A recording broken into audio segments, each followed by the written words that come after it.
when it comes to Epstein, that gets messy. It's quite the opposite of what people would expect. Nobody wants to touch that. There's only one group in the United States that's actually incentivized to touch something that's engaging with politicians, and that's the FBI. Because... This is Andrew Bustamante. He is a former CIA operative, and today he's taking us deep inside the Epstein files. Who Jeffrey Epstein really was, and whether he may have been working as an FBI informant. We also dive into his own book, the one that put him in direct danger with the CIA, where he had to fight tooth and nail, even threatening to sue just to get his story out. We're going to shift gears into the psychology of power, how to spot sociopaths, whether you, yourself, or the people around you are truly psychopaths, and why the CIA actually uses them as their most useful assets. This episode is fascinating, and Bustamante is not only extremely intelligent, but an amazing storyteller and paints the pictures of geopolitics in our world today in an amazing way. So without further ado, sit back, relax, and welcome to camp.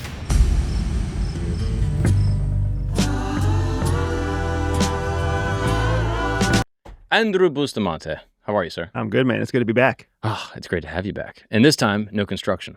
Yeah, that's right. It's very nice in here. It's always very nice in here. It's what's happening in the rest of New York that's a problem. Yes, and the rest of the world, as a matter of fact. I want to ask you about some current event stuff. Let's do it. I know you've talked about Epstein ad nauseum, the financier. You spoke with Patrick Bet-David recently about it. I have some questions specifically about Epstein and the Epstein files, as they're sort of being called, and being withheld by Trump and the administration. I'm curious, from your analysis and the way you're seeing things, Trump is running for, re-election a year at least, where he's saying, release these files, we need to release them. Don Jr. is saying, release these files immediately. Everyone within the administration, Dan Bongino is like, I will not stop until these files are released. Kash Patel saying, let's release the files. And then he gets elected, everyone gets put in place, and then they say, the files aren't getting released. There are no files. This whole thing's a hoax, drummed up by the Democrats. This is all fake. How do you see this? So I recently came across, so first of all, I don't really care. I just want to make sure that everybody understands that and that you know that too. Like, I don't really care, so I don't follow it closely, because to me, the whole thing, anytime any administration falls back on, this is just something drummed up by the whatever, that's a very clear indicator to me that they're trying to feed a story to make sure that it takes attention away from something else. Mm-hmm. So Epstein is just an effort to take attention away from something else. I get it that there's people who are very passionate and very, interested and feeling injustice, and if this is the thing that makes you realize that your government lies to you, then I'm glad something got you to realize that. But the rest of us realize that this is just one of many government lies that we're not going to get to the bottom of. So there's no reason to keep looking into it. But I did have a conversation recently with somebody who is more informed on the legal side of things than I am.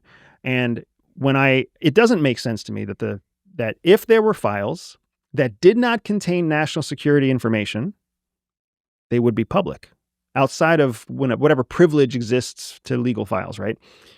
So then the fact that they're not being released suggests to me that there is some sort of national security implication. So that binary calculation is solid. If there was nothing national security related, they would be released, with the exception of a few that fall under client-attorney privilege. Because they are not being released, they definitely contain something related to national security. Where it starts to break down is when people start coming up with conspiracies about what the national security secrets are. Oh, it's Israel. That's my favorite internet viral everything is, it's Israel. Israel's controlling Donald Trump through the Epstein files. Maybe. There's a probability that that's true, right? Or there's a possibility that that's true, with a very low probability that that's true. What was presented to me that I think is most likely is that when you look at Epstein's entire story, he made money quickly. People don't really know how he made money. And one of the key areas where he was useful that helped build the network of wealth that he was around is that he helped wealthy people build offshore bank accounts. Mm-hmm. If he was the one helping other people build offshore bank accounts, that would explain why he made his money so quickly, because when you're that kind of person, you get paid very quickly because you take a pirate's ransom to help them make and manage those offshore accounts. Well, now the people, that activity would fall under federal radar. It would fall under FBI's radar. And FBI would look at that situation and say, Jeffrey Epstein is breaking the law. by helping these people move their money offshore and evade taxes and everything else. And who knows what the fuck they're spending their money on, what illegal activities they're spending their money on. So the FBI would say Jeffrey Epstein is breaking the law. But a case against Jeffrey Epstein wouldn't be nearly as valuable as a case against the wealthy people who are moving their money offshore. So Jeffrey Epstein becomes a target for an intelligence operation by FBI to collect information on the people who are offshore.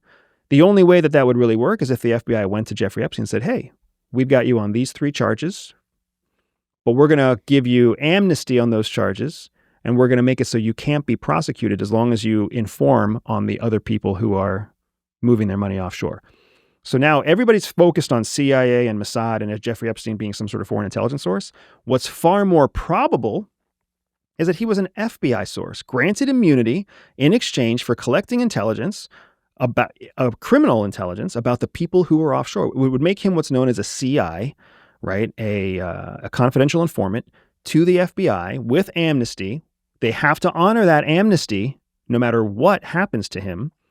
And all the cameras and all the audio and all the recording devices that he had in place would have all been at the behest or in support of part of what FBI was trying to collect in terms of criminal charges on the people that he was targeting. So when you look at it through that lens, it makes complete sense why files can't be released, because he was a confidential informant for FBI. There are thousands of confidential informants for FBI. So if you expose one of them, you're going to send the message to all the rest that they can't trust the FBI to keep their secrets. And they already have whatever case material they need for any cases they want to pursue. So whether or not the current president or senators or, multi-billionaires or whatever, even if they're on that list that came from Jeffrey Epstein, right now the person who controls the Department of Justice is the president.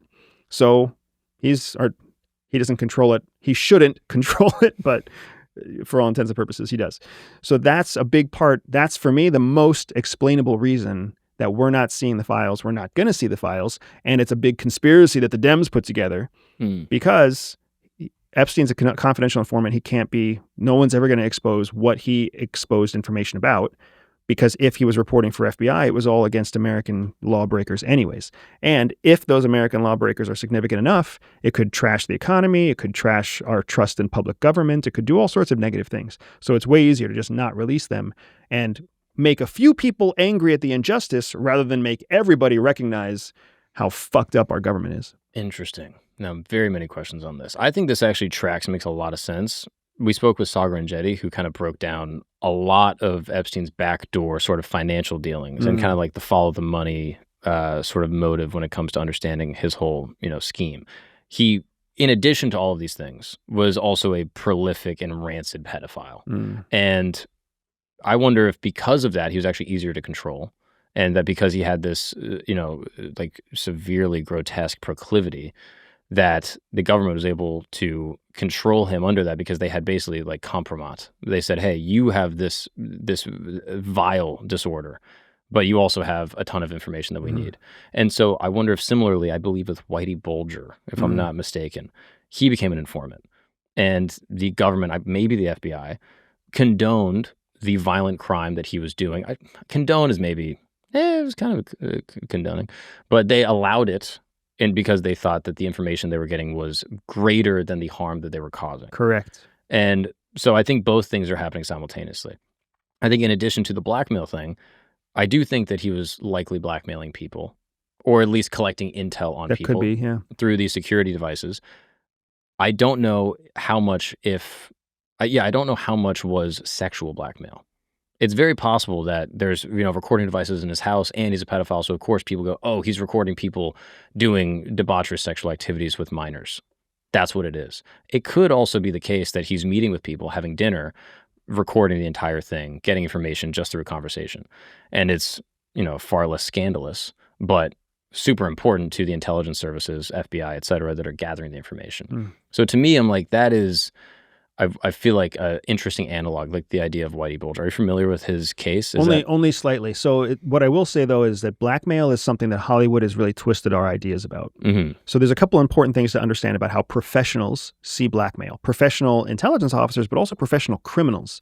Do not underestimate the professionalism and the discipline and the rigor of a very good criminal. They don't fucking stay criminal for so long because they're winging it all the time, right? They are a very focused crew. Movies make you think that blackmail is the thing that you use to get what you want first. It's like, oh, I've got pictures of you having an affair with your wife, so now give me $10,000. Blackmail is not a first action. Blackmail is an insurance policy. Blackmail is there so that when somebody else moves first, you can respond in a way that devalues whatever their first move was, right? So now somebody comes after you and they're like, oh, I'm going to sue you. And then you're like, oh, are you? It's not the other way around. It's not like where you're like, oh, I'm going to use this to get what I want. And they're like, oh, no, you're not. So blackmail is an option of last resort, not an option of first resort. And then second, professionals also know that using blackmail absolutely destroys your ability to control a person, because it's like putting a gun to someone's head. When you threaten them with some kind of coercive action, you might get their cooperation in the near term, in the short term, but you're going to lose their cooperation in the long term because you've violated any element of doubt in their head that you're trustworthy. If anybody's ever like stayed in a relationship they shouldn't have stayed in, been with a girlfriend or a boyfriend who cheated on them, if you've ever, whatever, right? If we've ever been in a situation where you know that person was an asshole, I was stupid for sticking with that person, we all know what it's like to operate on the shadow of doubt. The shadow of doubt, well, maybe they only cheated once. The shadow of doubt, like maybe they really did change. The shadow of doubt where maybe they mean it when they say they're sorry. That shadow of doubt is incredibly powerful to somebody who's actively trying to manipulate you. Once you put someone in a coercive action, once you try to blackmail them or put a gun to their head, you erase the shadow of doubt. So there's no way they ever think maybe it's going to change. They're like, I can never trust that person again. So that's the second reason why professionals, criminals, and professional intelligence officers don't use blackmail, because it makes everything so unpredictable unless it is your last resort. It's basically just there to buy you a few hours or a few days to GTFO. Right. Yes, the carrot is likely better than the stick. Yes. But when the carrot doesn't work, you need to have a stick. Correct. That makes sense. So in this case, you have Alexander Acosta in, South Florida. Jeffrey Epstein is arrested in 2006, I believe. I think he's sentenced in 2008. My timeline might be a little off here. But regardless, in the tens, he's sentenced, given like a sweetheart deal. Alexander Acosta is allegedly says in a like private skiff, I guess, or like a debrief with the Trump administration. He basically says, I was told to stand down because he belonged to intelligence. Something to that effect. Now that's alleged, that was reported, but most people kind of accept that to be the case. Right. Now, who's able to tell him to stand down? So lots of people can actually tell you to stand down. And it all depends on jurisdiction, and it all depends on authorities. CIA has authorities against foreign intelligence. We have no authorities against U.S. citizens. FBI has authorities against U.S. citizens and against criminal foreign elements who are acting in the United States. But then you also have immigration that has authorities, you have Homeland Security that has authorities, and you have many, many, many authorities beyond that. And if it's military in any way, then you've got military authorities that start to swoop in, right? So when you hear it's an intelligence operation, it's easy for most people to be like, oh, it's fucking CIA. Central Intelligence. Of course it's CIA. What they don't realize is that Central Intelligence only has to do with the analytical element of CIA, meaning CIA produces the president's daily brief. So when it comes to analysis, we take all source analysis and turn it into a nice folder that we give the president every day. It doesn't mean we collect everything. It means that other agencies, according to their authorities and according to their classification levels, will feed it to our analytical group, and then we will print it into a nice document. That's all the central means in Central Intelligence. CIA's actual primary job is foreign intelligence that has no criminal ramifications in the United States. As soon as it's criminal, it falls to FBI. So the intelligence operation, you can't touch him because he's intelligence or back off because he's intelligence. That could have been FBI. That could have been Homeland Security. That could have been DEA. That could have been military if what the active intelligence operation was militarily inclined, right? But who could have told him to wave off? Any of those agencies, all they'd have to do is say, he's one of ours. Right. Or we have an active intelligence interest in him now. You have to stand down. And the only way that you pull jurisdiction, you take control of that operation, is essentially you have to escalate the case up to the executive branch, the executive being the President of the United States. Right. So maybe they escalated to the DNI, maybe they didn't, maybe and when it comes to Epstein, and when it comes to a lot of stuff that gets messy, when you've got pedophilia, you've got money, you've got politicians, it's quite the opposite of what people would expect. Nobody wants to touch that. There's only one group in the United States that's actually incentivized to touch something that's engaging with politicians, and that's the FBI. Because when you're an FBI officer and you get a really sweet case that has politicians involved, it's like a career maker. You can seal the deal for the rest of your career if you successfully prosecute that case. For fucking everybody else, they're like, I don't want to touch that. Because it's a career ender. It's a career ender.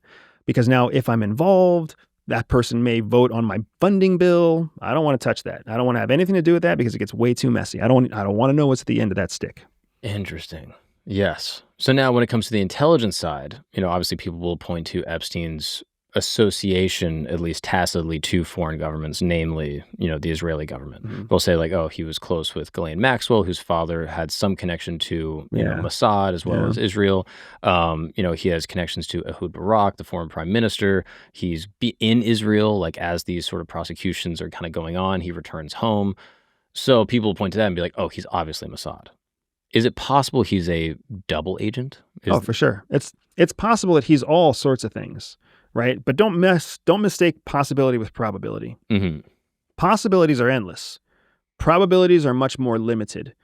And you want to follow Occam's razor when you think about what is the probability that most likely applies to the situation. And Occam's razor is that the most simple solution is very likely the correct one. So what is the most likely solution? What is the simplest solution? And the simplest solution is definitely not that he was a Mossad agent, showboating as an American citizen, collecting secrets for Mossad against American politicians. That's not a simple solution, right? The simplest solution is that he's a fucking criminal that FBI got onto, and in his criminal endeavors, there was a sweeter fish to catch than him, and that's what FBI was focused on. Interesting. And that sweeter fish might be U.S. politicians, U.S. business people, and then also foreign business people as well. Correct. That's an awesome treasure trove of intelligence. Right. Criminal intelligence. Because now you're talking about insider trading, you're talking about political corruption, you're talking about the misuse of taxpayer dollars, you're talking about potentially the funding of terrorism, potentially foreign intelligence, counterintelligence inside the United States. Right. All of that to let one guy continue to diddle little kids. I know that's fucked up from most people's point of view, right? But not from the national security apparatus, especially if that pedophile wasn't targeting American citizens as the children that he was messing with, right? If they were dual docked, if the majority of them were foreign, the list goes on and on about the exceptions to the rules, that would make it more palatable. Right. Even though to all of us, we're like, kids are kids. Right. It's just not how the government thinks about it. Interesting. People are not just people. Of course, there's people listening, many of the, public victims were Americans, right? They were young girls from, destitute situations in South Florida that got wrapped up into this whole thing. They never really got justice. And people look at this and they're like, this is insane. You know what I mean? I'm like, what the hell? Right. There are pedophiles that are high ranking working with the government, and the government is turning a blind eye and letting this happen. As a U.S. citizen, a taxpayer, that bothers me. And I wonder if this is the first time for a lot of people where they realize that the U.S. government, FBI by proxy, does things that are vile for, their own personal interest as well as the interest of the country as they see it. So, I mean, if it's the first time, then I'm glad that you're waking up to the reality. Mm-hmm. If it's not the first time and maybe you just disagree with it, that's fine too. But here's a very simple example to help you land on whatever you want to land on. If a local police force, let's just say Atlanta PD, identifies a molester in Atlanta, well, then they open an investigation, they investigate, they find out, they build a case that proves they can arrest that molester. Well, in that investigation, what they identify is that molester is part of a ring of people nationwide who not only molest children, but identify sex trafficking targets to move them across state borders. What would you prefer? Would you prefer that the Atlanta PD arrests the guy in Atlanta? Or would you prefer that the Atlanta PD lets that guy continue to do what he does so that they can pass information to FBI to take down the entire ring nationwide? Because I would hope that you would know, if they arrest just the guy in Atlanta, they no longer have access to the rest of the ring because he was their access point to the rest of the ring. And if you run a coordinated thing where Boston and Philadelphia and Atlanta and Austin, Texas, if they all take down their primary node, that doesn't kill the ring because the ring is going to replace all of those people with somebody else. Right.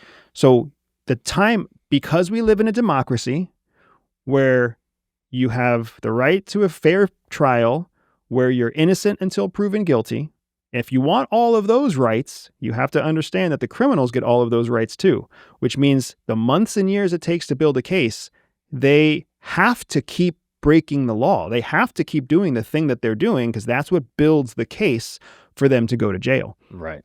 Yeah. It's a weird double-edged sword. It's a massive ethical trolley problem that, with this case specifically, contains the worst possible violation of humanity you can imagine. Like, I think when people hear about like FBI cases and deep undercover guys that are doing this with drug dealers, I think more people would be on board. You know what I mean? It's like, hey, you caught like a high-ranking drug dealer, and if you go undercover and you ingratiate yourself to him and you flip him to be an informant and you slowly build a case over a year where then you're able to get the kingpin, like this big cartel guy that's funneling in like, thousands and thousands of pounds of fentanyl into the United States that are killing people. Would you be okay with one drug dealer potentially distributing, thousands of dollars of fentanyl, killing, let's say, 10 people over the course of a year in order to get a kingpin that's going to stop 20,000 people from dying in the next 2 years?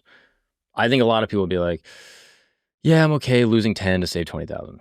But when it comes to the idea of like traumatizing and victimizing, exploiting children, I think people draw very different lines. Yeah. And they hear like, oh, a child was abused, we need to kill the guy immediately. And so as a result, like I imagine that the Federal Bureau is looking at this in the same way. They're like, crime is crime. And, we're building a case against a guy, we're getting information, whatever. And they're being like, yeah, we're going to let, 5, 10, 20 more kids get victimized, but we're going to be able to figure out an arms deal that's happening from illegal money that's getting offshore, that's going to start a coup in Guatemala that's then going to affect the entire geopolitical stability.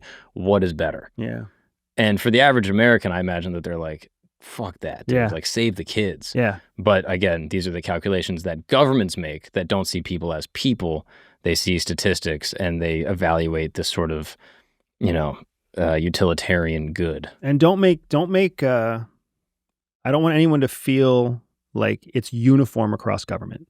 I promise you that the FBI handling agent or the CIA handling agent or the DEA handling agent or whoever it is who's handling the case is disgusted by what they have to do. Mm-hmm.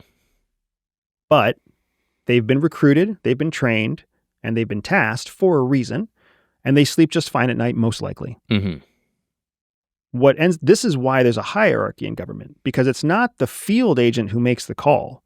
It's not their field supervisor who makes the call. The call is made like 4 steps up. But off camera, you and I were talking about the difference between a field officer who's been in the CIA for 7 years versus a field officer who's been in the CIA for 20 years. This is that difference. The 7-year officer, the 5-year officer, the first tour officer might see a case like this and be like, fuck that, man. Let's just take him down now. Let's just, use a poison pill. Let's do whatever. Let's just leak his name to a local organized criminal syndicate and let them do the dirty work. Right? Like a low-level officer might be like, this is truly fucked up. But somebody who's dedicated their career to climbing the ladder at FBI or CIA, somebody who's potentially sitting in the seat of one day being the director, the person who's sitting potentially in the seat of being the head of operations for the entire organization, that's the person who's like, oh no, this is too valuable. This is too valuable because if I take down one senator, I'm director of FBI. If I take down one intelligence service, like if I can penetrate Mossad, I'm head of operations for CIA. Like that's That's the real reason. That's the real differentiator between somebody who stays less than 10 years in a federal job and somebody who gets the fuck out in less than 10 years at a federal job. They can still hopefully save their own moral compass. Yeah, I think it's an uncomfortable reality for a lot of people. And I wonder, as far as like the dual intelligence thing, he's obviously going to Israel with some frequency. I don't know exactly how much, but at least in the case of the dealings, to my understanding, as Sagar and Jetty pointed out, while he was getting prosecuted in like 2006-ish, 7-ish, he was in Israel and then flew back and then got sentenced and then served the sweetheart deal. I wonder, is it possible for a guy, let's say this case, this is how we're describing it. He's an FBI informant giving information on all these people, yada, yada. He's in Israel and he's having dinners with people and telling them information as well. Now that's a massive security leak for the United States. How would they remediate something like that?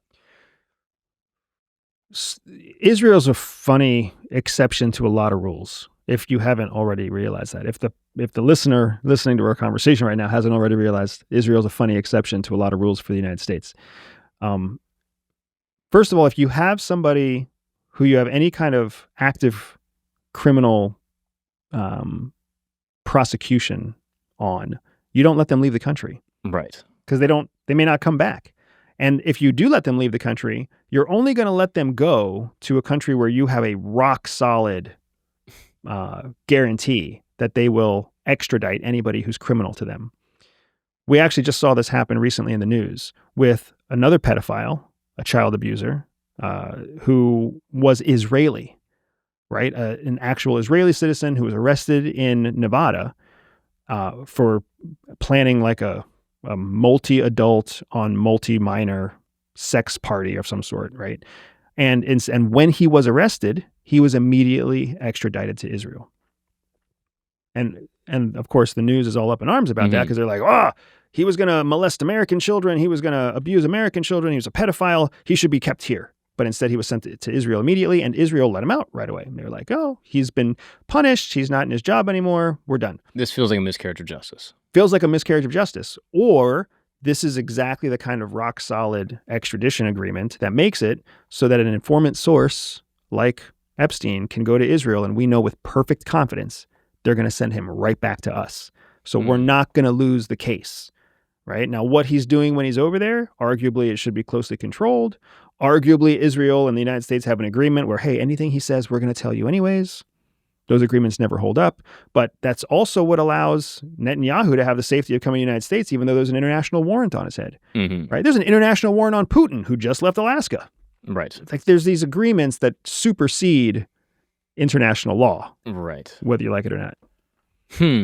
This is interesting. Yeah. It's just reality. That same survival instinct that we were talking about that happened to each individual, whenever you have a collection of people under a civilization, under a society, under a national flag, the mass, the group, takes on the identity of an individual. That's why in the United States, a business is basically treated in the eyes of the law the same way as an individual. So that sort of behavior is condoned and accepted. So you understand that as a country, we see our survival as primary over everything else. Every agreement, every contract, every friendship, everything. So if it benefits us, we'll break every other rule in the book. Now, there is a narrative, and you touched on it a little bit before, that this idea that Trump is, blackmailed by Epstein and that Mossad and Netanyahu have the files. This is a thing that I think a lot of people sort of tacitly just like agree with, specifically on the left. They're like, our president's a pedophile, da-da-da. They got the files on him. That's why they're letting Israel do whatever they want. They're giving them funding. This is the case. Do you think that is possible? And do you think it is likely? I don't know the answer, actually. Like I said, I don't really think about it too heavily. The reason I don't think about it too heavily is because at the end of the day, it doesn't matter. It doesn't matter. It doesn't matter if our president was a pedophile because he's the president now. It's not like he's going to stop being the president tomorrow if some Epstein file says that he was a pedophile, right? There's going to be there's going to be a legal debate. There's going to be an impeachment trial. There's going to be who knows what's going to happen, but it's not going to change things tomorrow. And let's not forget that our president has already been convicted in a court in New York. Mm-hmm. So if he was a criminal then, he probably has other criminal activity too. What does it actually matter to the country? If it matters to your principles, that's fine. Your principles matter to you. Your principles don't really matter to me. At the end of the day, I want to know what's best for the country moving forward. Whether or not you think Trump was the best thing for the country, he's there now. And the question now becomes, if he's taken out of that position, is that best for the country still? Is it better for us to have a successful impeachment of Trump, or is it better for us to just let 3 more years go by and he's flushed out and the next person is voted in? We don't know the answer, but that is how the government is thinking about it. The government is thinking, what's better for the next election? What's better for the midterms? What's better for stability? What's better for predictability? What's better for global superiority geopolitically? That's how the government is thinking. And if there's something in there about Trump, it's not impossible for the government to go through, cleanse everything about Trump, put it all under presidential protection, and then move on. President Clinton is largely seen as a hero in modern times. But let's not forget that that was a president who lied on a federal stand saying he would tell the truth when he didn't, right? But time has a funny way of forgiving us. You know what I mean? President Clinton was also the one who stood by and let a genocide happen in Africa, right? With the Hutus and the Tutsis. That kind of precedent makes it easy for a president to look at what's happening in Gaza right now and be like, it'll pass. It may sound unbelievable, but it's very fucking believable. It'll pass. America will forget. We'll move on. There's going to be some viral TikTok video. There's going to be some celebrity who dies because of an OD. There's going to be somebody who has sex with somebody that they shouldn't be. We just forget. And if anybody knows how short our attention span is, it's the people who lead us. What's up, guys? We're going to take a break really quick because you need better sleep. I mean, if you're like me, you'll probably wake up feeling exhausted. You miss your workout. You're drinking too much coffee. You feel wired the whole day because you're just shocking your nervous system. And the problem is that sometimes you don't sleep great, and the sleep supplements that you do take are probably packed with melatonin, oftentimes 10 times the melatonin that your body actually produces. So as a result, you end up feeling more groggy and worse than you did before because this melatonin is knocking you out and you're not able to wake up easily. It's a big problem. And that's why Sleep Dust came into the market, because they saw this issue, and instead of knocking you out with massive doses of melatonin, it works with your body using 5 clinically backed all-natural ingredients. That includes magnesium glycinate, which is amazing for sleep. I take it every single night, L-theanine, glycine, and a microdose of melatonin that actually matches what your body makes. So as a result, you fall asleep faster, you sleep deeper, and you wake up refreshed and ready to crush your day. Sleep Dust is third-party tested, contains no sugar, artificial ingredients, and it's made right here in the US of A. They are so confident that it will work for you and it'll help you sleep that they offer free shipping, and they back it with a 60-day money-back guarantee. Now, I love this because all of these things are amazing. I'm already taking magnesium glycinate. I'm already taking L-theanine. And I mean, sure, you could buy all of these supplements independently, or you could save money and time just by getting Sleep Dust. So if you are curious, you can go to www.sleep-dust.com. That is SLEEP-DUST.com. And you can use the code SLEEP for 20% off. That is sleep-dust.com. Use the code SLEEP for 20% off. And look, if you don't like it, you got a 60-day money-back guarantee. That is how confident they are. So go check them out, and thank you so much for supporting the show. We got the link in the description. Now let's get back to it. Now, as far as people around Trump, the Bonginos, the Patels, other people of that ilk that were super, hardline about releasing these files and exposing the pedophiles and standing up for justice as they saw it, now kind of backpedaling, reversing course, sort of staying quiet.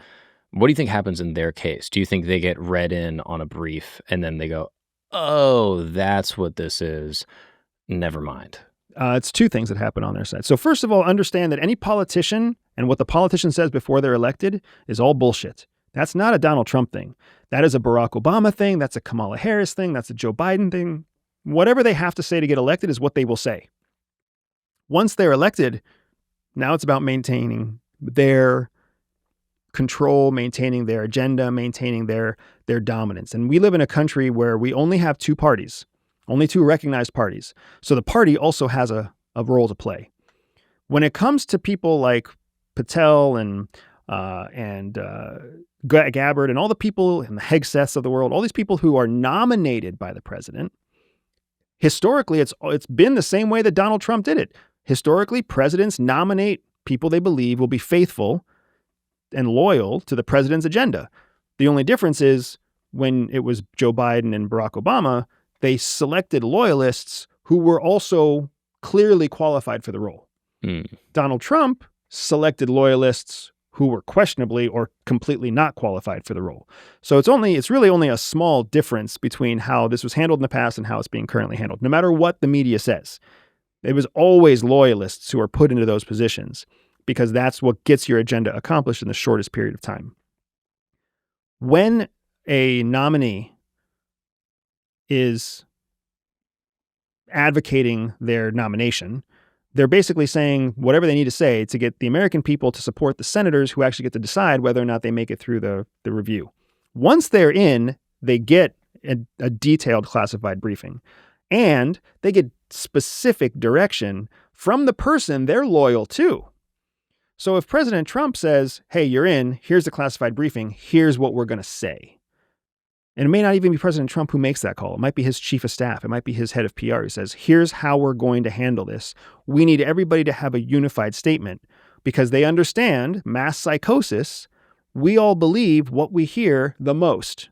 So if they can just repeat the same line across 4 different, secretaries in the cabinet, they can all say the same thing the same way, and they say it the same way for 2 weeks. That's what we believe. Or at least if we don't believe it, we know in the back of our head that's what they're saying. So then we have an alternate explanation to what we suspect. And there's a lot of value there. That makes sense, unfortunately. But it also tracks with, I think, how they behaved early on in the administration that, Trump is president in, 2016, 2015. He knows the deal with Epstein. Like, he's the president when he gets arrested. He's the president when he dies somehow in prison. Likely. We think, yeah. Yes. Something happens to him in prison. All under Trump. I think he's acutely aware of the situation. He was friends with him for a period of time. It's not unsure exactly how long, but certainly at least like a decade that he was familiar with this guy. And then he runs on this thing of we're going to release all these files. I guess he knows full well these files will never get released in totality. Or we'll release what files I say will be released. Exactly, which is kind of the pony show that he's pulling, where he's like, hey, we're going to release the files, knowing full well we're going to release some of the files to feed the base. They're going to get on board and we'll keep it moving. And then he does this whole thing with these influencers. He brings them in. He gives out a bunch of information that is largely inconsequential. Much of it is redacted. It is actually less inclusive of information than things that were already publicly available through leaks prior to. And it doesn't really work. And now they're kind of trying to figure out a new game plan, it seems like. And the last defense for them, it seems, is just full shutdown. This is all hoax. None of it is real. And we're just going to weather the storm. And hopefully some new stuff will come up and people will forget. I guess the question is, will people forget? You seem to be confident that they will. People will forget. I wonder if it could be like a Watergate moment where people don't forget. Well, I mean, it depends on what we're talking about. Are we talking about that people will not forget Jeffrey Epstein, that people will not forget that there was never resolution? Like, yeah, people might not forget that, but they'll forget how it feels. They'll forget the outrage. They'll forget the injustice. Just like we forgot the injustice of no new taxes, just like we forgot the injustice of Watergate, just like we forgot the injustice of Hillary Clinton's campaign and the Democratic Party slighting Bernie Sanders on purpose. We all forget how those things feel. We remember, oh yeah, I remember when that happened. But we forget how it feels. And the feeling is the part that you have to be worried about. One day we'll forget what it feels like to have a bunch of Palestinians killed. I would argue most of us have already forgotten what it felt like on October 7th when, what was it, 2,000? Yeah, 2,000 Israelis were killed? Yeah. Like, most of us have already forgotten how that feels. There's people out there who still remember acutely. But the reason you see the headlines going the way they're going is because, for the most part, we have forgotten. Right. Now, I see your point with all this, and there's a very, shall I say, like calloused realpolitik approach, which is, I think, refreshing for many people. But then other people might be listening to this, and they're going to be like, this guy is so obviously a Fed. He's so obviously saying what the CIA wants us to know. He's still working with them. And we've talked about this a little bit before on our first conversation here, just about like rollback and like, you're still current involvement with the CIA, et cetera. But I'm curious, in light of this conversation and just how, I guess, rational, hyper-rational you're approaching this issue, if there's people that are like, oh, this guy's a Fed, obviously he's going to say this, he's defending the institution of like, government-sanctioned pedophilia, da-da-da-da, would you have any response to them? Frankly, those people are just stupid. Like you're so off the deep end. If that's you, you're so irrational that you can't see the plain rational truth in front of your face. You're so emotionally triggered that it shows me that you are not a very intellectual thinker. You're so lost in your suspicions and your skepticism. There's nothing I can do to convince you. And I'm not going to try to convince you. Like, you're an asshole. You're part of the reason the system works, because all it takes is a little bit of like side boob and a little bit of, the promise of some reward, and you're going to move. You're probably the kind of asshole that signs up for the free presentation to get 3 nights at a condo. You're probably the asshole who puts your email address in that you might win the free Ford. Like, that's the kind of asshole you probably are. I'm not going to save you. We need you because you are what drives the American economy forward when everything around you doesn't make any sense. There's the anger. Play the reggae. Come on, bring it in. Bring in the Bob Marley. That is, I mean, again, I think it is a very logical approach. And like, in a way, I broadly agree that I think the Epstein thing, I don't know exactly how it will play out. My hope is that people don't forget and that people, will demand justice in some broader level and that the victims will get justice. But I also recognize that there have been massive injustices, throughout American history, not only abroad, but in America. Yeah. And I wonder if the Epstein files will exist in American consciousness like JFK, right? Or like, RFK or, like MLK, any of the Ks really.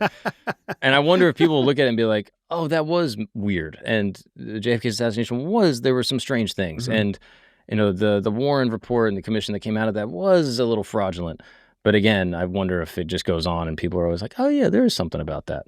But then nothing ever really happens. Yeah. And it's funny because people always think there's going to be some smoking gun in the classified documents. Like, I've seen enough classified documents to understand that first, really damning classified documents can easily be destroyed. Easily, right? Sue Helms, who was the acting director at CIA during the I think it was Obama's years. I'm pretty sure it was Obama's years. When he was digging into Guantanamo Bay, she received an order to destroy classified documents pertaining to CIA torture in Guantanamo Bay. And there's a document documenting the order that she got, and there's a separate document documenting her confirmation that she has destroyed the documents she was ordered to destroy. So we already know, even in the modern day, classified documents are not safe. They can easily be destroyed. When they're destroyed, fun fact, they're destroyed in something called a burn bag, which is funny because a burn bag isn't actually burned. Burned bags are actually bags of printed documents, of original documents, that are dropped down a chute into a termination chamber. And in that termination chamber, they're moved into a vat of liquid that dissolves paper. So they can never be reconstructed. They're not shred. They're not burned. It's much better for the environment. They're dropped into like a vat of liquid that dissolves them, and they're gone forever. So if there were damning documents, they would have received an order to be liquidated, to be totally destroyed, so that even when that president leaves office, no future president can come in and find anything. That's just the way the world works. The people who get to make the rules make the rules.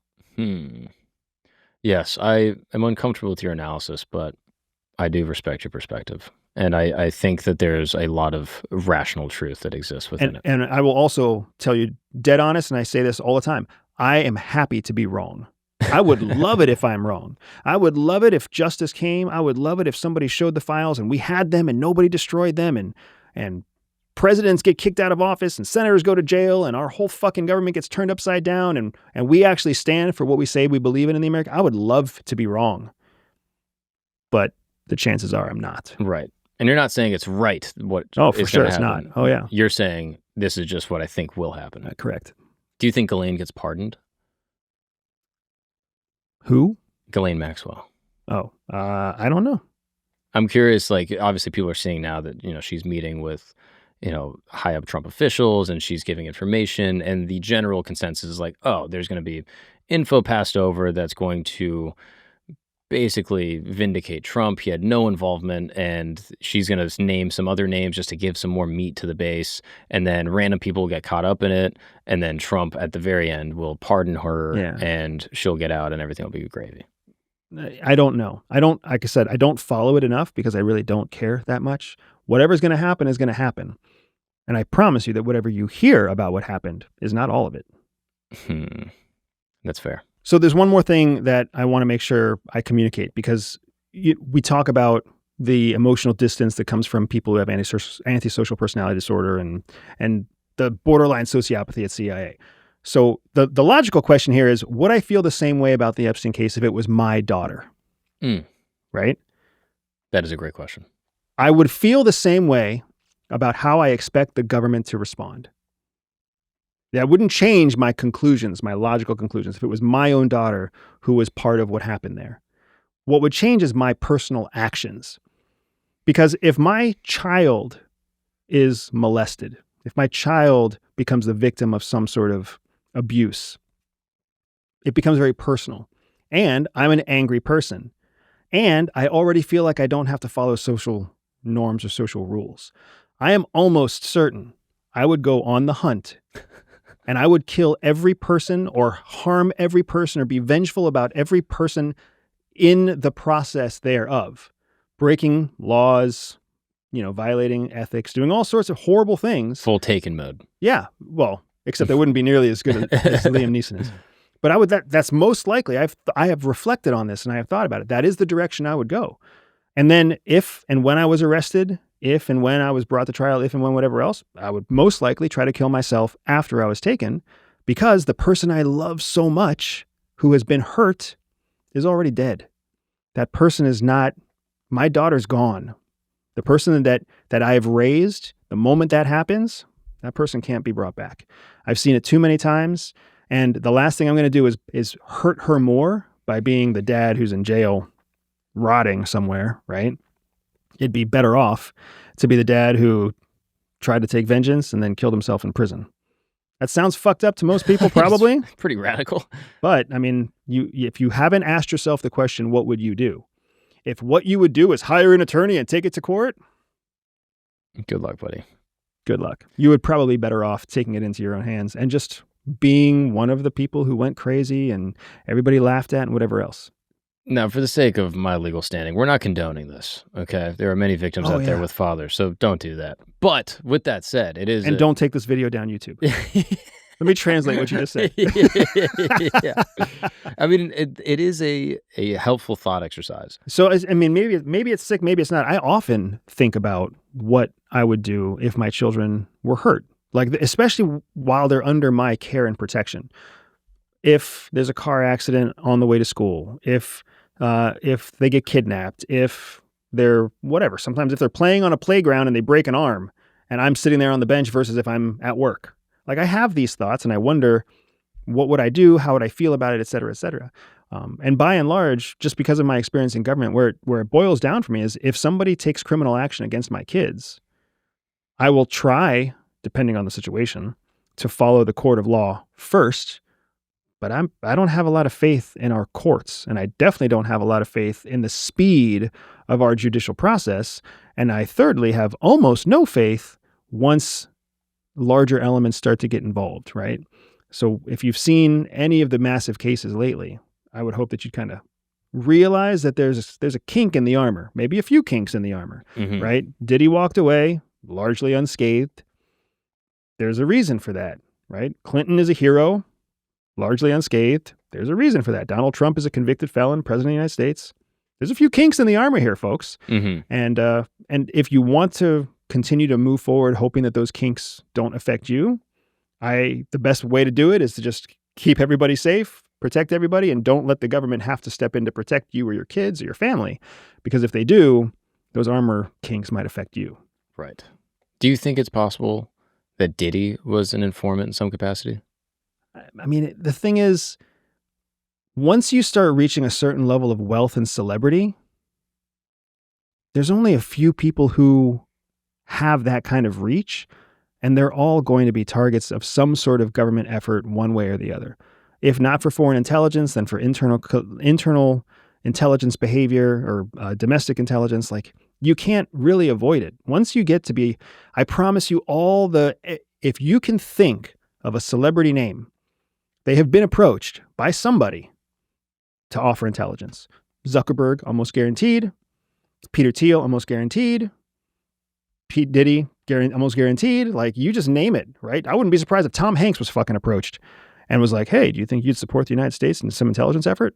Because there's such a small pool of those people, and they can literally go anywhere in the world and be welcomed.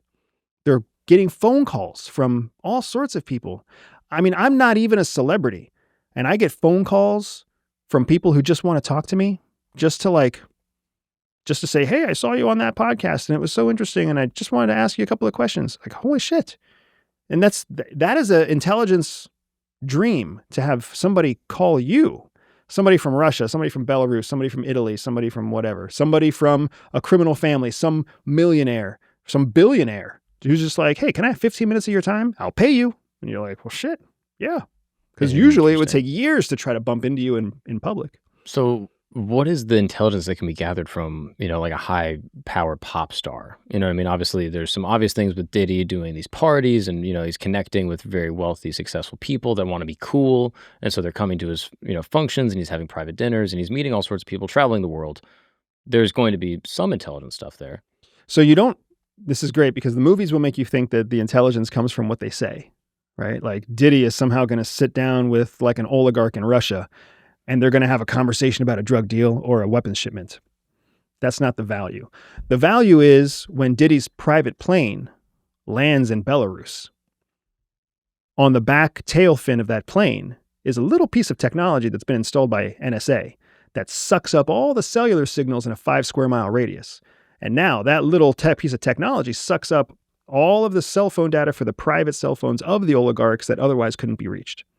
And now when that private plane flies back to LA, NSA comes and pulls that little device off the back tail wing of the airplane, downloads all the data, and now we have protected information, correlations, connections, maybe even text messages, transmission signals that we otherwise didn't have. That's why that stuff is so valuable. Hypothetically, Dennis Rodman is going to go meet with North Korean leaders. North Korean leader. That seems like a pretty helpful... Hey, Dennis, can I see your laptop? And then let's upgrade your laptop. Even better, Dennis, I said that you're using a 5-year-old Windows laptop. Can we give you a current one, a new one? And it's going to carry a little something on it that helps us. Does he know? Not literally. As an American citizen, they have to be briefed on what they're doing, because they're putting themselves in harm's way. Interestingly enough, when the book that I have coming out, Shadowcell, the reason that book is being published is because CIA put my wife and I in harm's way without fully disclosing that that's what they were doing to us. And as a result of that, there's a First Amendment lawsuit. There's a First Amendment right to tell the story. So if they didn't tell Dennis Rodman, if they didn't tell P. Diddy that they were being used in an intelligence operation, if they were to ever find out that they were being used, they would have a First Amendment right to disclose everything about the scenario, classified or not. You violated my right. So now whatever. I have the right to say what happened. And that's effectively what the book is. For us. Right. For our book, that was the reason it got published. The content that's therein is content that we believe still preserves the operational security of active operations. Because Shadowcell, the book that my wife and I wrote together that's currently being published, is the most contemporary, most modern, most detailed CIA memoir to have ever been written. There has never been something that was written this close to when the operations occurred. There's never been something written where the operations are still active. And that is a very sensitive thing, and that's why CIA tried to block the publication. Because we went to bat threatening a First Amendment lawsuit. A First Amendment lawsuit would have meant the book was getting published, period, and all the press attention that would have come from a First Amendment lawsuit. CIA didn't want that. So as a result, they released the book knowing that we had still done everything responsible and prudent to protect sources and methods. So you can basically go to them and say, hey, my rights were violated. We're doing this book. We can either do it with you or without you. Correct. With you would be much more beneficial. Without you, this whole thing's going to blow up. It's going to be massive news, and the book's going to do way better. Like, you almost have a personal interest in being like, I hope you do it without us. That's exactly. I mean, that's exactly what it was. And you've got the argument down to a T. Mm-hmm. The only reason that we didn't pursue the lawsuit was because at our core, my wife and I both very much still believe CIA has an important mission and they're doing their very best that they can do. But there's a certain level of incompetence, there's a certain level of bureaucratic wrangling, there's a certain level of ridiculousness. But for us, it's not worth making CIA look bad. We don't think CIA should look bad. They look bad enough because they have to keep so many secrets. Mm-hmm. We're trying to show people that CIA has a logic behind what they do, that they serve the American people in the way that they serve the American people. And you don't have to like the way that they serve you, but you have to understand that they serve you. Mm-hmm. Now, I mean, we spoke about Legacy of Ashes before, a Pulitzer Prize-winning book that basically is like an anthology of all the CIA's ineptitude for the past 70 years or something like that. And, you know, there's certainly truth to it. I don't think there's anything in there that is like outright lie. It is painting a very negative picture about how these operations are done, and, you know, highlights corruption and, you know, ethical problems as well as just ineptitude. Right. Which is the case with every bureaucratic, you know, system. There's going to be all of these problems. I mean, as you know firsthand, right? You were the victim of, you know, perhaps, you know, malice or ineptitude. In your case specifically, do you detail in the book the danger that you were in, and was it intentional? Yes. So we do detail the danger that we were in to the actual almost step-by-step process where when I was discovered in a hostile country by a hostile surveillance team, how I went about evading and identifying that surveillance team, which this is one of the most sensitive parts of the book, particularly in CIA's point of view, because they didn't want anyone to know how a trained field officer counters a trained surveillance team. Mm-hmm. And it makes sense. I understand why they don't want people to know that, but at the same time, people know that. Like, hostile surveillance already knows how CIA counters them. So why not let the American people know how CIA counters a hostile surveillance team? Because it's not like you see in the movies. Mm-hmm. So there's all these elements of the book that describe modern day tradecraft that the American public could know if they were able to understand what they were reading, but that they don't get to know because it's buried on the 5th page of the newspaper, not the front page of the newspaper, right?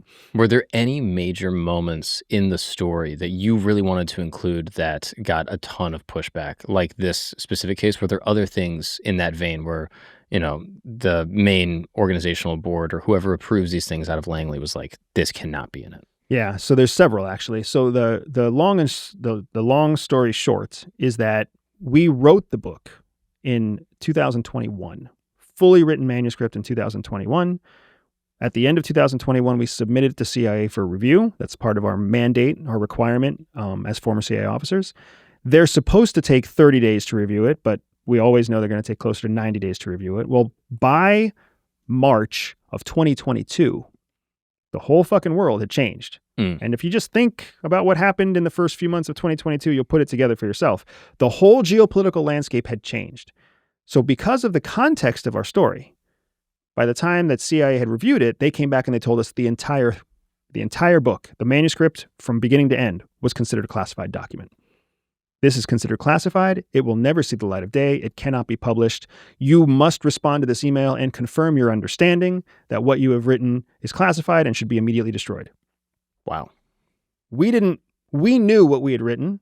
We knew the geopolitical landscape. So when we responded, we said, we do not agree. We plan to, there's another important word here, fancy legal term that I'm not thinking of, but whenever you push back or you escalate, whatever, we were like, we're going to push back on this and we're going to find a way to do it that fits within the legal confines of our rights, right? So then CIA is like, you have 30 days to decide how you're going to do this, and the end. A lot of what CIA does to its former officers is bullying, because we signed 2 contracts. People don't talk about that, but we signed 2 contracts when we joined CIA. We sign a civil contract, which basically says that we will not disclose anything without CIA's permission. And then we sign a legislative or policy contract that says that we are sworn intelligence officers and we will not violate classification. 2 contracts. So that means if we're trying to tell classified information, it falls under the first contract. That's criminally liable. If I try to tell you something that's classified, I can go to jail. But if I try to tell you something that they simply said you're not allowed to say, that's civil court. So in civil court, they can take all your money. In criminal court, they can take your job, right? So that's why they have assigned 2 different agreements. Which kind of covers everything. Correct. Possible. And it's super shitty. Mm. The only kind of loophole is if they give you permission, now you can publish. If you kind of dance to whatever they want you to dance to, they give you permission. Or if you have a legal right that supersedes either one of the contracts, then you also have the ability to move forward. So for my wife and I, at first, we went in trying to just not piss them off and trying to create something that they would acknowledge is not a violation of either contract. But when they came back and said, fully classified from end to end, this will never see the light of day, now all of a sudden, that was them overreaching. So that started a 3-year process where we went back and forth. We engaged them professionally. We engaged them personally. We must have gone back and forth to Langley, Virginia 3 times to meet with them in person, to try to walk through what they were thinking, what was classified, what wasn't classified. Is there a path to publish this book that still takes out the stuff that you care about? And there were 3 primary things that made it into the final book that they did not want disclosed. The first is that the book is a story about a mole at CIA that has never publicly been acknowledged. CIA has never acknowledged the existence of this mole at CIA. It has been acknowledged in Department of Justice records because the mole was ultimately captured, prosecuted, and all those criminal, just like we saw with Epstein, all those documents are public record. Even though they're public records, CIA has never gone out to the public and said, this happened to us. It's just what's in the court records. So our book is the first time that CIA is ever publicly acknowledging that. Second, there's the detailed operation where I was identified by a hostile country in that hostile country, and then I was surveilled. They really didn't want that to leak. They didn't want to know, they didn't want people to know how surveillance happens. They didn't want people to know how we react. They didn't want to know the operational flow or tempo. So those 2 things they didn't want to have exposed. And then the third thing that they didn't want released was that at the onset of our operation, we were given instruction that we couldn't use traditional CIA methodology. We couldn't collect intelligence the way that's always been collected. They wanted us to invent a new way to collect intelligence. So what my wife and I did is that we borrowed tactics from terrorists and we started using those tactics to collect intelligence. And CIA really didn't want the American people knowing that they approved and funded terrorist-style tactics in pursuit of foreign intelligence collection. Even though it was against our biggest adversaries in the world, they didn't want that to be acknowledged. So those were 3 major areas where CIA was pushing back, and they were like, this is why you can never tell this story. Because the whole story is about you guys creating terrorist-style operations that flushed out a mole in a super hostile geopolitical rival. That then led to you being surveilled and then how you fought back. Right. So the entire thing, they were like, yeah, there's no way. No way. And we, not only did we get that officially, but we got that message unofficially too, because CIA always have kind of, we call them ambassadors. They're people who are not affiliated directly with CIA anymore, but they still have a foot in the building. So they have different roles in companies or corporations or advisory ships or whatever else. And they can come to you and literally tap you on the shoulder and be like, hey, you know that book's never going to get published, right? Wow. So I had 2 ambassadors come up to me and be like, just give this up. That book's never going to get published. I mean, that is a wild battle. It's a crazy battle. And the only reason I won it isn't because I'm smart, right? So for everybody who's listening, who's like, this guy's full of shit, this guy's an asshole, I completely agree with you. It's because my wife is really fucking smart. And when CIA came in 2022 and they were like, this book is classified, my wife was like, our hands are tied. There's nothing we can do. She's a rule follower. She's a sad person. She's like, well, we tried our best. And we're just going to have to accept their decision. And of course, I was angry and I was like, fuck that. We're going to fight back. So for 2.5 years, I fought like a dumbass, banging my head against a wall, trying to talk it out. And then after 2.5 years, they came back and they were like, if you don't abandon this, or if you don't let this thing go or whatever, we're coming after your business. And then my wife was like, we have a First Amendment right. I know exactly what we're going to do. And then boom, boom, boom. Wow. We threatened with a First Amendment lawsuit with one of the best attorneys that is in Washington, D.C., a guy named Mark Zaid, who is he is the name for anybody who's trying to get a classified memoir published. And I have no problem supporting and promoting Mark because he is so fucking good at what he does. But my wife and Mark had a conversation. He went on our behalf to CIA and he was like, these two are going to pursue a First Amendment lawsuit. And here are the 5 reasons why they're going to win. And then all of a sudden the next email we got was like, your manuscript is approved for publication. Let's work it out, right? That is really interesting. Now, I think this is when does the book come out? September 9th. Basically, this is 3 years ago, a classified document that is now available for anyone to read. Absolutely. That is really, really interesting. According to the rules of like the formal like documentation, this what you can read on September 9th was classified by CIA as unpublishable 3 years ago. This must make you unpopular. Among CIA, I am not a popular person, which is why I also laugh at all the people who think I'm some kind of closet fed. Right. I was like, I have completely destroyed my reputation at CIA in pursuit of trying to explain why CIA is not as bad as people think it is. Right? It sucks, but it's what I believe. And I also believe most people at CIA are fucking sellouts who are going to spend the next 20 years getting their asses handed to them by a government bureaucracy that doesn't care. But there are some people who recognize that is true and they do support me. So I do have a mixed bag of support there. Yeah, I mean, that would be how, based off just like our interaction, my read on you, where it's like, you value the CIA's work in certain capacities. They do some things excellently and they need to exist. There's also a ton of bureaucracy and a ton of people in there that are corrupt and doing bad things. Yeah. And for you on a personal level, I would say you probably value your freedom above all. Yep. And for whatever reason, based off your personality, life experience, skill set, your role there, you know, you like some of the work, you also hated some of it, but above all, you like freedom. Yeah, I like freedom. And there are, I think we all understand what this feels like. You've met a few people in your life that you would move heaven and earth for. And maybe you can explain why, or maybe you can't. Maybe you just love that person. Like, that person is just such a good heart, such a good soul. I met people at CIA that were unlike anybody I've ever met before or after. And I would move heaven and earth for them. But I already know that if I don't try to share their existence, nobody will ever know they exist. There are people who are there who have sacrificed everything. People who have sacrificed marriages, people who are separated from their kids, people who have lost their health, all in pursuit of national security, all in pursuit of serving the American people, serving a dream that they swore to on their first day of agency employment, that they know now still is corrupted and bureaucratized and broken. But they have the opportunity to serve and they're going to keep serving. And for those 1 or 2 or 5 or 50 people, I have to tell their story because they can't defend themselves. Mm-hmm. Well, I'm excited. For the record, I appreciate the advanced copy of the book, which I will be reading prior to September 9th, you know, just that way I can be ahead of everyone else. And I mean, even just this idea of like, oh, this is, you know, genuine classified documents that sure were maybe, you know, changed in a way in order to preserve all the operations, which you didn't need to do necessarily, but because of the way things went and there was a little bit of, you know, communication, that is how it went. But even getting access to this kind of information is like very enticing to me. And I'm really excited to jump into the book to go through everything. And then, I mean, even in addition to that, just like your perspective on Epstein and everything else and how that case in the current day is affecting American politics. And then even just the beginning of our convo, just how you see the world.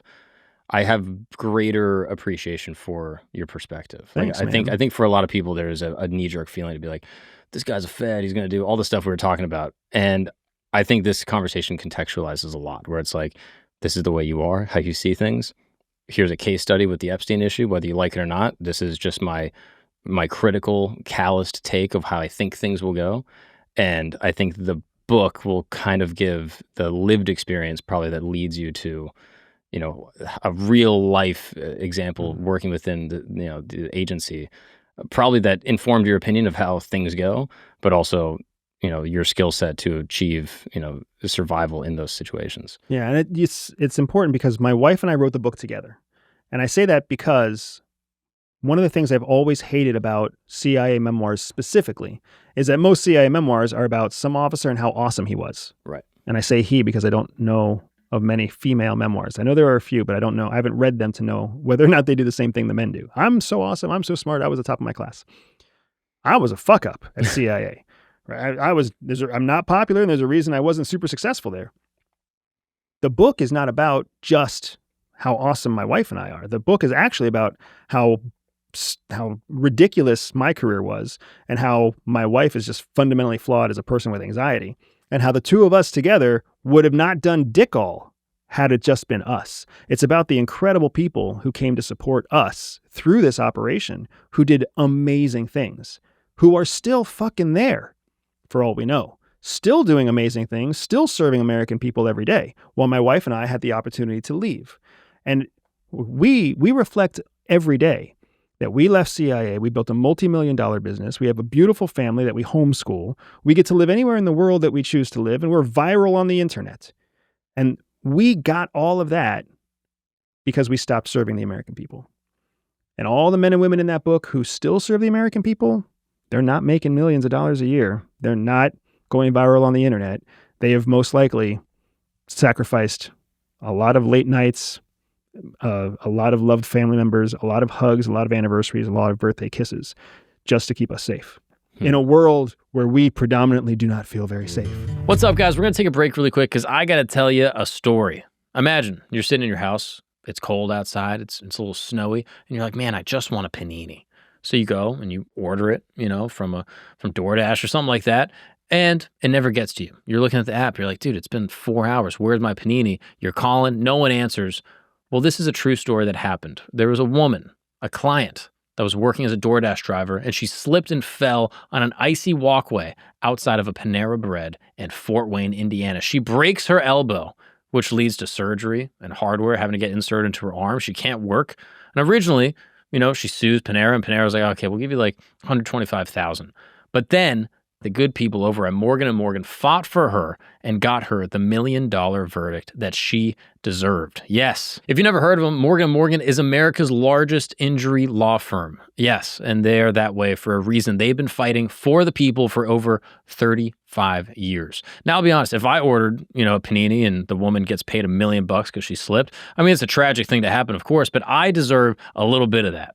I should get a cut at least, right? I'm the one that ordered the panini. If I never ordered that panini, she never would have slipped, never got $1 million, which obviously she deserved. You know what I mean? But maybe next time she gets $1.1 million, I can get a cool 100,000 out of that. Regardless, all I'm saying is if you're ever injured and you are looking to get the money that you deserved, the compensation that is entitled to you from your injuries, Morgan & Morgan could be the way to go. Hiring the wrong law firm can be disastrous. I mean, you can be locked up in litigation. It's a nightmare. But hiring the right law firm could substantially increase your settlement. And with Morgan & Morgan, it's easy to get started. Their fee is $0 unless they win. That's right. Their fee is free unless they win your case. You don't pay you pay 0 cents unless they win your case. You can visit forthepeople.com/Gagnon, Gagnon. That is forthepeople.com/Gagnon, or dial #law. That's #529 from your cell phone. That's forthepeople.com/Gagnon, or click the link in the description below. And thank you so much to the good folks over at Morgan & Morgan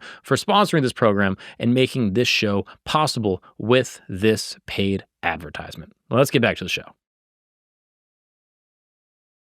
I'm totally about to derail you, but I was thinking about you on the plane yesterday, and how did you become a comedian? Because you're young still. How old are you? 28.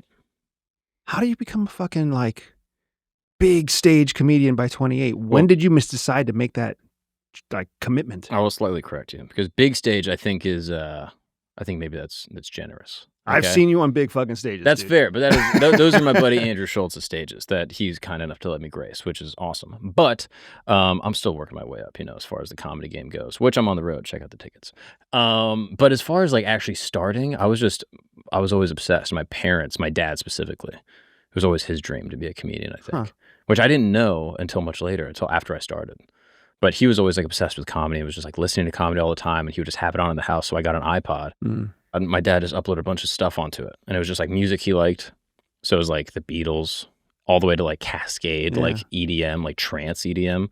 He just has the most insane music taste ever. It was Chente Fernandez. It was mariachi stuff. It was awesome. So it was all of his eclectic music taste, as well as Jim Gaffigan, Jerry Seinfeld, and a few other comedy albums. So we're talking iPods. Yes. So here's a quick lesson in elicitation. Oh, right? A quick lesson on elicitation. Elicitation is a spy skill that you use to identify details that are being shared with you that the person speaking doesn't realize they're sharing with you. So you're talking about iPods. You're saying that the people, the comedians who were on your iPod were Seinfeld and Jim Gaffigan. And then you're also talking about your dad being the one that gifted it to you. So, I mean, iPod, early Jim Gaffigan, peak Jerry Seinfeld. Is this like late 90s, early 2000s? What's the window of time when you got that? Early iPod? 21st century. So like 2002, 2003. No, this is probably like 2007, Okay. 8. Okay. Because you got to also understand, I was like probably 10, 11 at the time, and my dad wanted to put clean comedy. So he had many more comedy albums that he loved, but he was like, well, I can't let my kid listen to Louis or Chris Rock or something. So my dad was like, I'll give him Gaffigan and Seinfeld because they're clean. And so he puts those down. So yeah, that was like roughly the time period. So like, 10 years old. Yeah, something like that. And you're listening to comedians, but that doesn't mean you want to be a comedian yet. But I'm on an airplane, no Wi-Fi. There's, of course, the iPods are not connected to the internet. Remember, early 21st century. And I don't think there was Wi-Fi on planes. Probably not. People were just up there raw dogging. You know what I mean? Just thinking about shit, which is just insane to me. Reading. Like, what is that? Right? Which, by the way, you have a new book out. Read that. Buy tickets first. Yeah, tickets, and then, yes, Shadowcell. Read that. You got a lot of homework. Sorry, people. But I'm on the airplane, and I'm listening to the music, and then you listen to the songs over and over. You're like, what else is on here? You know what I mean? And then I see these, like, musicians I've never heard of, Seinfeld and Gaffigan. I'm like, what kind of music is this? I click it, and then it's just a guy talking. Yeah. And I was like, oh, this is awesome. And then I would just listen to it, and I was like, oh, this is the funniest thing in the world. And then I started telling the jokes to my family as like a kid, and then they would laugh. And I was like, oh, this is awesome. Right? I can make my family laugh. Why was that awesome? Because that's interesting to me. Because I'm the youngest. I'm not the youngest. I'm 6 of 7. So my parents had 7 kids. You're 6 of 7 kids? Yeah. My parents are Catholic, dude. Catholicism, you got a raw dog. Wow. Yeah, not the plain, like actual. Like, actual, yeah. Yeah, the OG. You know what I mean? The procreation type. Exactly. That's Catholic God's rule. You know what I mean? Catholic God is pretty chill. I don't know if you know that. Catholic God is Mexican. He's just like, dude, just leave it in, have some kids, you know? So, yeah, they had a bunch Pay of kids. Pay the penalty later. Yeah, exactly. So I'm 6 of 7. The worst thing you can be when you're almost the youngest is to be a kid. You know what I mean? Because all your siblings are older, they're always doing stuff, and they go, you can't be a part of this because you're a kid. I'm like, what do you mean? I'm not a kid. I'm 8 years old. I'm 9 years old. I'm a grown up. Yeah. And so then I always think like youngest children or like borderline youngest children find ways to ingratiate themselves into the older cohort of kids. And so for me, it was like jokes. If you could be funny and like acerbic and kind of witty, then all of a sudden my older brothers that are, 16, 17, 18, they're like, oh, this is kind of fun. And then when they're all hanging out, they're like, hey, Mark, what was that thing you were telling us? And then I go in, I just do a bit that I heard on my iPod. And then they're all like, how do you know this? And so that is like the earliest, I think, validation of like, oh, if I'm funny, then I can be assimilated into the greater group of my family. Was it easy for you to remember the bits? Yeah, word for word. Wow. Yeah. Do you remember other things word for word also? Passages from books, poetry, famous lines from movies? In a way, yeah, I think so. So there's an element of like natural talent there. Maybe, yeah. I have a pornographic or a photographic. What is it? What is this? Photographic memory. Many of us have pornographic minds. No, that's it's not okay. That's not what I meant. Especially when we're Catholic. I might be sexually repressed. I'm sorry. But I think I have like decent recall. I mean, I feel like that'd probably be an important skill for you, right? Like someone shows you a document one time and they're like, yes, this is the phone number. Call this guy, gotta go. So you got to remember it, all the letters. It's funny because there's 2 types of memory. Most people know there's 2 types of memory. Photographic and? Pornographic and photographic. There you go. Short-term and long-term memory. And CIA teaches us that nobody has both. Everybody's mind is cognitively wired for one or the other, short-term or long-term, which means we all have a memory deficiency. It's just what is the memory deficiency? You have some people who can remember things for years. My grandmother was one of the people who could just have detailed memories that she held on to for decades. She passed that to my sister, right? And her eldest daughter. So in my family line, grandma was a fucking encyclopedia. She had 4 kids. 3 of those kids can't remember dick longer than like 2 days. But 1 is an encyclopedia like her. My mom had 3 kids, of which only 1 has that incredible long-term memory, my middle sister. Just incredible. Like, I don't even know how to describe it. Incredible. I have a short-term memory. So I have a strong short-term memory, but it's really, really hard. Before CIA, it was very, very hard for me to be able to retain things I wanted to retain. Even the things I knew I wanted to retain, I didn't know how to retain them. What constitutes a short-term and long-term? So when you have an experience, when you get new information, your brain will basically buffer every 7 seconds. So you have 7 seconds to determine whether or not what just happened gets retained or not.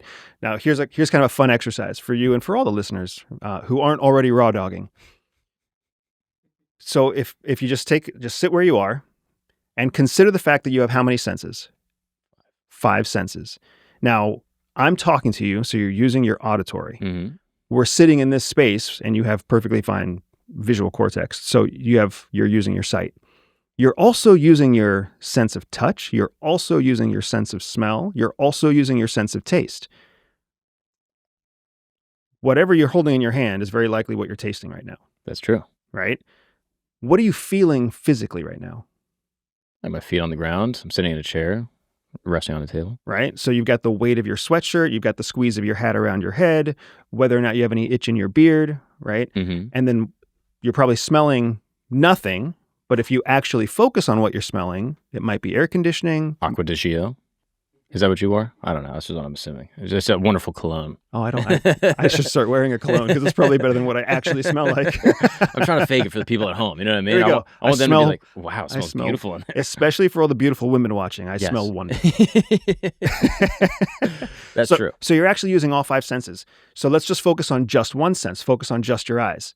You've got what you're looking at, which is me. I can tell from the center of your eyes. But then you've also got everything in your periphery. So all 5 of your senses are just like what's happening with your eyes. What you're focused on plus all the periphery. So just think about how many bits of information your brain is receiving in any given nanosecond, because it's getting everything you're seeing, everything you're smelling, everything you're feeling, everything you're tasting, and it's getting it all at once, all the time. Your brain doesn't choose not to absorb information. It chooses to buffer it out if it's not important. So you're just like you could stand up right now if you needed to, and you'd be in balance, right? You could call out someone's name right now, no problem. You could hear your name if it came from 4 rooms away and it was really faint. Like, you have the ability to connect any information that comes up. So your brain is always taking that information in, but every seconds it buffers it out. So when it comes to making a memory, what's happening is as your brain is constantly going through this 7-second cycle, it's dumping 98% of what it gets. And it's only retaining the 2% that's interesting in the current moment. And then it makes that determination, cleans out the old to make space for the new, carrying over only the 2% that's relevant in the moment. And then 7 seconds later, it does it again. 7 seconds later, it does it again. So what's happening there in your short-term memory is you're able to carry what's relevant and important to you for the first 15 to 21 seconds, which is 3 cycles of 7 seconds. And then your brain has to decide whether or not to move that from this buffering short-term memory into a more permanent long-term short-term memory, which basically lasts 7 minutes. So you've got this window of time. So now if we were to stop talking right now and completely change the subject, for the next 7 minutes, you would most likely be able to come back to this topic and still remember most of what I said. But in 45 minutes, you'd struggle to remember what I said. Right. Unless this stays relevant throughout the conversation. So that's how short-term memory works. And short-term memory is what most of us are gifted with. I think I actually lean probably more towards short-term. But like in like the 7 days kind of window. Like I can remember like the pods that I did 7 days ago, but then you start going deeper and I'm like, oh, I think that was this. I think that was that. And I think I exist more in like the short-term phase. And that's what most of us do. So then how do you improve your long-term memory? So you actually start to focus on, now that you understand how short-term memory works, let me ask you a question. If you want to remember something, how do you move it from short-term to long-term? If I had to guess, I would say probably like acute awareness in the moment and then trying to create mnemonics either through one of the 5 senses to recall it later. Am I crazy? You're not crazy. You're actually not too far off. You don't have to create the mnemonics because what allows your brain to carry something into long-term memory is relevance. Remember, your brain is wired for survival. That means it wants to remember the things that are the most important to its long-term survival. You're a dad. I'm a dad. I love being a dad. I hate losing memories about being a dad. Mm-hmm. I hate it. I see a cute smile. I know at some point there was a cute smile, but I can't quite remember the smile, right? Like I can't quite remember what my wife looked like the day she gave birth. I can't quite remember the first time I held my kid. I can't quite remember every time that I soothed him to sleep or I soothed my daughter to sleep. I'm guessing that you can kind of relate to this. Mm-hmm. But when you think about it, you're like, I wish I could remember all those things. They weren't important to your survival. There were a few moments along the way that your body, your brain was like, I have to remember this forever. How you made that baby burp. So now it's really easy to make the baby burp because you move that into long-term memory. Mm-hmm. Now that my kids are 12 and 8, I don't remember how I burped them. Mm-hmm. I kind of have a rough idea, but I can't remember it in detail. So your brain is always prioritizing the things that matter to its survival. So if you want to intentionally move something from short-term to long-term memory, you essentially have to shortcut your brain by forcing yourself to recall the thing that you're trying to remember so that your brain recognizes, oh, this is important. And this may be important to my survival. So I will go ahead and prioritize this as part of the 2% that I keep and not part of the 98% that I buffer out. So now tell me how that actually applies, because this makes sense, right, on like a philosophical level. But let's say, concrete example, you're meeting a guy, he is, an executive at a company, you're trying to work at the company, you're meeting at like a networking thing, a friend's party, and he tells you a detail like about his wife or something like that, or like something about his kid, and you're like, it would be good to remember that. That way the next time I see him, I can recall it, and it would also, it would be a good, conversation starter. I'd have something to talk about, and it would also illustrate a certain level of, awareness, care, empathy, etc. He tells you this detail. How do you go like, this guy's wife's name is essential to my survival? Like how, like if you just tell yourself that, like, is that enough? Right. So it's funny because what happens is your brain not only prioritizes information that you recall, it also prioritizes how many different senses you use to communicate what you're trying to remember. So when you say something to yourself in your own head, technically you're using your auditory muscles, because you're hearing it, but you're hearing it inside your head. It's kind of like hearing it outside, but not the same. Well, more similar than to any other sense. So when you remind yourself and you say, I want to remember that, what you're actually telling yourself, what are you actually hearing in your head when you say that? You're hearing, I want to remember that. You're not actually hearing the thing that you were supposed to remember. Right. Right. So you meet a guy at a networking event, and the guy says something like, yeah, quarterly earnings were down, and fuck the business example. Let's just talk about the early part of our conversation when you were talking about the iPod, right? When I was listening to you talk, I heard the names of the comedians, Jerry Seinfeld, Jim Gaffigan. I heard the word iPod, and I heard that your dad gave it to you, right? These were things that I wanted to remember because they were building a story about how old you were when you started learning about comedy. So I forced myself to recall in my own head, iPod, Jim Gaffigan, Jerry Seinfeld, dad. That's where we started because I wanted to remember those things longer than 7 seconds. There was a lot of other stuff you said that I don't remember. Right. But those things I wanted to hold on to. So in my head, I didn't say I want to remember that. I said iPod, Jim Gaffigan, Jerry Seinfeld. Just reiterating to yourself. To myself. But that's only one sense. That's only your auditory sense, right? You also have to build a mind-mouth muscle connection. So that's why I said them back to you. And that's why I keep repeating them here out loud for you and for everybody else to hear, because every time I say it, my brain is understanding that these things are important and worth keeping long term, right? Now, why would I want to remember these things long term? I don't know, but these are the foundation. When I asked you what made you a comedian, and you're a good fucking comedian. I appreciate that. Thank you. When I asked you that question, these were some of the first words you said. Like these are some foundational words to you in some way, shape, or form. Maybe I'm wrong, but they're worth holding on to for a little bit longer. Odds are, if I'm bringing them up, there's probably some value to me. Correct. To you, which makes it valuable to me. Because if I want to be your friend, if I want to be your peer, if I want to genuinely care about you, or if I want to manipulate you and steal your secrets, I want to at least be able to connect on your own terms. Oh, that's really interesting. So you say it out loud. There is a higher value in your brain for the words that you say out loud than for the words that you say inside, right? As a sad kind of self-help example, all the people out there who say, I'm ugly, I'm fat, I'm stupid, I'm slow, nobody likes me. All the people who physically say those words are actually amplifying the stress and the negative self-image of themselves, Mm-hmm. more so than if they have the thought in their own head. Right. Right? And they can think that 5, 10, 15 times and not have the negative damage that comes from saying it out loud. Because when you say it out loud, your ears hear it, your mouth literally makes the movement. Now you're talking about bringing in your auditory and your sensory, your physical, tangible sense, touch, whenever you make that movement. I've heard of these like kind of kitschy self-help things where people will be like, oh, look into a mirror and say like, I am not a procrastinator. Like I do things quickly. Yep. I am effective at my job. I am likable. And they're like, say these things 10 times in the mirror. And you're like, all right, there's no way this actually does anything. But there might be something to it. It actually does things. Yeah. In the sense that you're reinforcing those neural pathways from your mind to what you're actually saying, which then creates a cycle. That's one way of thinking about it. What I would argue is that whether or not you believe in the self-help woohooey part of it, what it's doing is it's putting into your long-term memory, people like me. Mm-hmm. Because your brain is prioritizing, as you say it out loud, people like me. Mm-hmm. And your brain is deprioritizing all the negative thoughts that you had silently in your head that said people don't like me. Mm. So now your short-term memory is saying, dump that shit, but hold on to this thing that says people like me. Interesting. And then if you think about a lot of the instructions that those things give you, it's like a minute that you're in front of your mirror saying it. Mm-hmm. Well, a minute broken into 7-second rotations. Now you can see how you're kind of shortcutting your own brain to that long-term memory. Interesting. So then when you get in the car and you drive to work, what are you actually remembering? You're remembering standing in front of your mirror saying, people like me and gosh darn, I'm enough. Yeah. You're not remembering all the negative thoughts that you thought silently where you were like, oh, I've got a beer belly, and oh, I'm looking old, and oh, I wonder if people see my gray hair, and oh, I should have brushed my teeth, and all the things that you tell yourself in your head. You read my YouTube comments. Yes, I can see.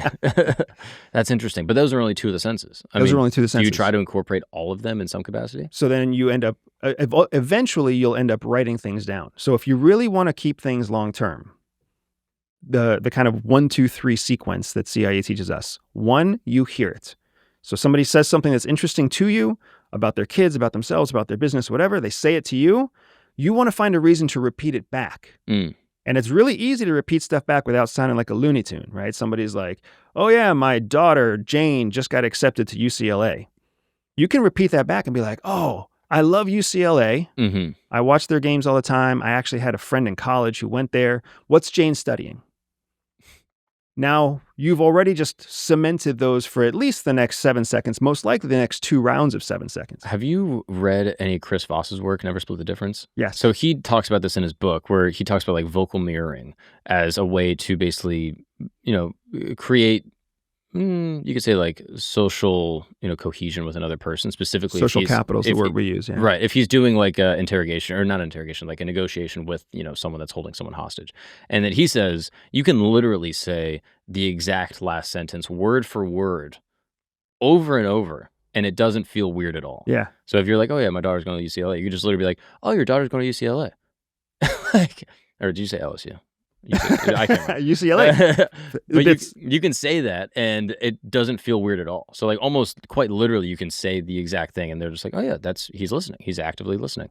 And they don't catch the idea that you're just repeating what they're saying. Correct. Which is an interesting little detail that most people are like, oh, it's going to sound so weird if I'm da-da-da-da-da. It doesn't. So if you want to say the exact same thing, feel free. The benefit of exercising how you say it back is that it's forcing you to critically use it into a sentence, right? You have to actually think about what you're saying. And process it in a different way. So now we've said it. So we've said it. That's going to get us through 7 seconds. So guess what we have to do within the next 7 seconds? Think it again, say it again, or write it down. Mm. Well, you're probably not going to write it down because you're in the middle of a conversation. Right. Maybe it won't be appropriate to say it again in the next 7 seconds. But guess what? If you're still talking about Jane and UCLA and you just asked or you just made a statement, guess what the person you're talking to is most likely going to say in the next 7 seconds? Talk about the same thing. Exactly. And now you can expand on that.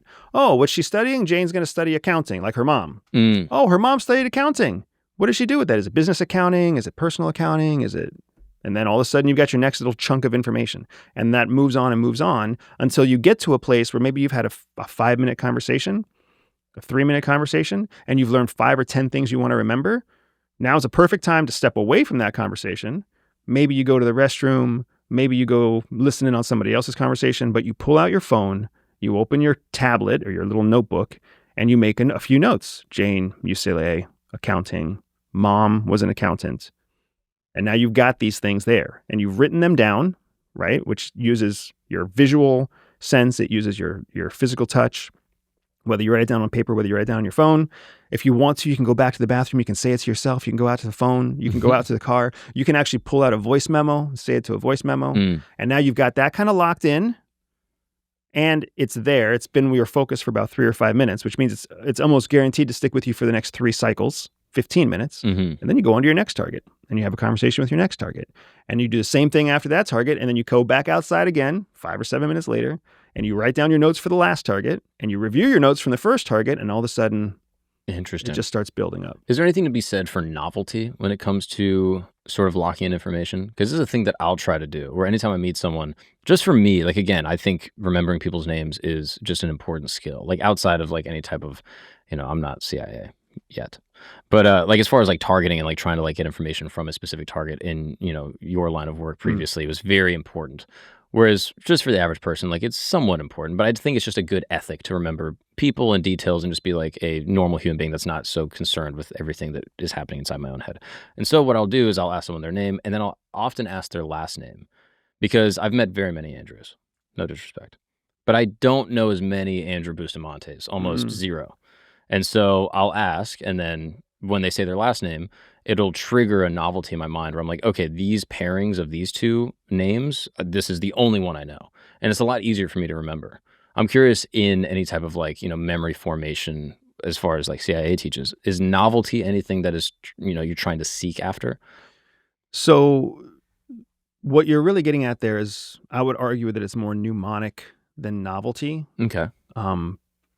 Because you're creating like a hook. And for you, the hook is the uniqueness of the name. We don't rely on mnemonics because, one, mnemonics aren't searchable. You have to remember the mnemonic if you want to remember the thing behind the mnemonic. And that can be tricky. So what is it? There's a mnemonic that we all learned in grade school to remember the days of how many days are in a month. Remember that? There was like 30 days has September, April, June, and November, something like that. I don't remember the fucking mnemonic. Right. But we all learned the mnemonic then. So now I don't remember the mnemonic and I don't remember what are the days of the month. Like, I think there was also one where you learn it on your knuckles. Yeah, I remember the knuckles one. I think it starts on January and then it like repeats itself on something. Same with planets. Like there's a planet one.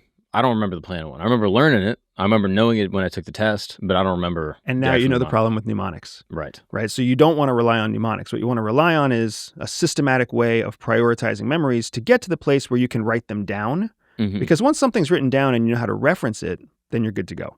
So that's generally how we think of it. There is a connection between personal interests and long-term recall because that's a personal interest. It's a survival thing. So when it becomes like a novelty, it's a survival thing. When it becomes a novelty, that's what really comes to my mind when you say, is there a connection between novelty and memory? So now if you see a skit with a comedian you never heard of and the skit really strikes you, you're probably going to remember that comedian. You might remember that club. You'll definitely remember that skit. Yeah. For me, I don't remember. My wife loves watching stand-up comedy. Oh, really? Yeah, she loves watching stand-up comedy. And she has this comedian that she watches on Netflix who's got a beer belly and he's always without a shirt on. That's all I remember. But she remembers his name. She remembers his jokes. My son repeats his jokes. Like, they You're love talking him. about The Machine. Is that his name? Oh, yeah, Burt Kreischer. Yeah. So I don't know. I mean, infamous Russian asset. No, he just has his legendary story of going to Russia and like getting involved with the mob. It's like an all-time great bit. That's awesome. But your wife would probably know it. She probably would. Exactly. All I know is it's the fat guy with the shirt off, which is brilliant for him because he can get people to pay attention even when they don't remember anything else. Think about all the comedians out there that I can't describe. There's lots of people she watches on comedy on Netflix that are hilarious. There's like a Asian lady. Ali Wong. Perhaps. But because there's others. Yeah. There's an Asian dude too, but he's a different type of Asian than Wong, I think. But either way, the Machine. Yes. And now I can recall the Machine because I'm connecting it to you. Right. And then there's a visual trigger of seeing him. And I learned all of this from an ambiguous guy with beautiful hair. You know what I mean? Right? Almost as if you planned this to be a mnemonic in my mind, or a survival tactic in my mind. A novelty. Yes, exactly. That is so interesting. I actually have heard that the olfactory, the smelling sense is one of the strongest when it comes to triggering memory. And this is true for me. Like I've done this accidentally where like different phases of my life, like I'll use like different colognes or deodorants. And every time I smell them, I am so immediately brought back to that exact place that I feel like there should be a business where someone sells like a pack of 10 colognes and they're like, use this when you get married, use this one when you propose, use this one when your child is born, use this one. And it's all your life events. And then you use them for the months around that experience. And then you have them as a keepsake that you can buy forever into perpetuity on the website. So anytime you want to go back to that moment, even when you're 80 years old, you go, smells like my wedding. Oh, that's interesting. Kind of brilliant, right? Write that down, Krisos. But the olfactory, I think, is a big one. But I don't know if you can actually I don't know how much you can manipulate that one. Well, there's a connection between your olfactory and the emotional centers of your brain, which is why that happens. Where the emotional centers of your brain they also connect to your visual cortex, but like they don't quite connect as strongly to your mouth. So when you say my wedding day, it doesn't really transport you back to your wedding day. But when you see a picture of your wedding day, it does. And of course, if you smell some strong smell that you remember from your wedding day, for me, it's the ocean because we got married on the ocean.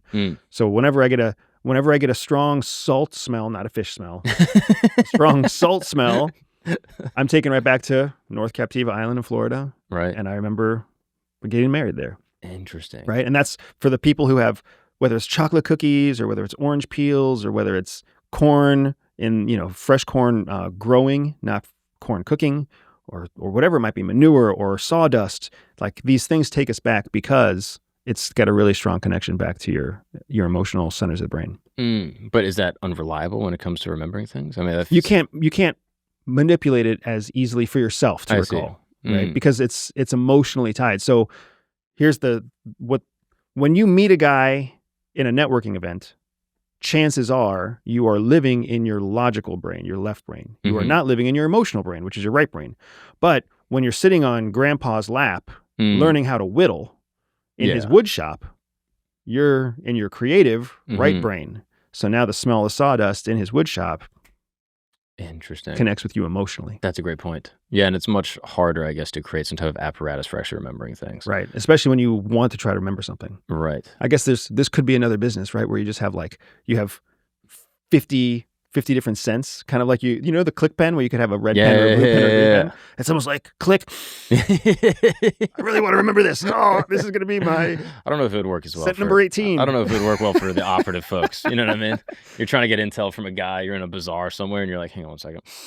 Like, you just do a key bump. You're like, no. I'm trying to remember. Don't worry. Forget it. Yeah, all I smell is bizarre. Exactly. That is fascinating. I'm going to use this for my long-term recall because I need that. Nice. Need that badly. I'm going to remember this forever. So, I mean, we make jokes, but in all honesty, where it comes in the most handy with me is with my kids. It's with my kids. It's with my dog. We bought our first family pet a year ago. Literally, our dog just turned 1 year old on the 14th of August. So, like, everything I can do to try to remember my young daughter with a puppy, because she grows up and the puppy grows up. And now all of a sudden, I don't have a puppy or a 6-year-old girl anymore. Now I have an 8-year-old, brand new 8-year-old girl and a 1-year-old dog. And it's kind of hard to remember both of them when they were younger. So I try to repeat things. I try to review pictures. I try to talk about stories. I try to, smell. I have spent so much time sniffing my dog's head. It's kind of embarrassing. Yeah. But I think that's actually a good contextualizer, because I'm sure some people are listening to this being like, this is some like weirdo networking shit where it's like you can't just meet a guy and enjoy the convo. Everything has to be hyper analyzing to try to see how you can get da-da-da-da-da. And I actually think that is a much better use case where it's like, yeah, you just want to remember the things, like the times with your parents while they're still here. The time with your kids while you're still here. You know what I mean? Like those beautiful little moments and actually being aware of the things that are happening. Yeah. My grandmother died this past year and she was the matriarch of the family. She was the second adult who raised me. I didn't have a dad growing up. I had a stepdad after I turned 5. But my grandma and my mom were the ones that raised me up until I was 5. So a lot of formative years with that woman. And I was fortunate to be one of the cousins that was able to fly in before she passed. Not all of the cousins were able to do it. So in the last 2 or 3 days before she died, I got to her place in Arizona. I sat down with her on the couch. She could barely move. She spent most of her days sleeping. Anybody who's seen a loved one at the end knows what I'm talking about. And I just remember like holding her hand, sitting as close to her as I could sit, smelling her hair, which was the same like hair product that she had been using since she was in her 60s, and now she was, passing in her late 80s. And just feeling her weight on my shoulder and feeling her frail hand in my hand and smelling the hair product in her hair, listening to her voice. She was only speaking in Spanish at the time because she had basically forgotten how to speak English. And it was just everything I could do to just saturate myself in senses to remember her at the end, which I didn't do for the 85, 88 years beforehand. So I couldn't, I can land on memories, but I didn't build them. I was building them at the end.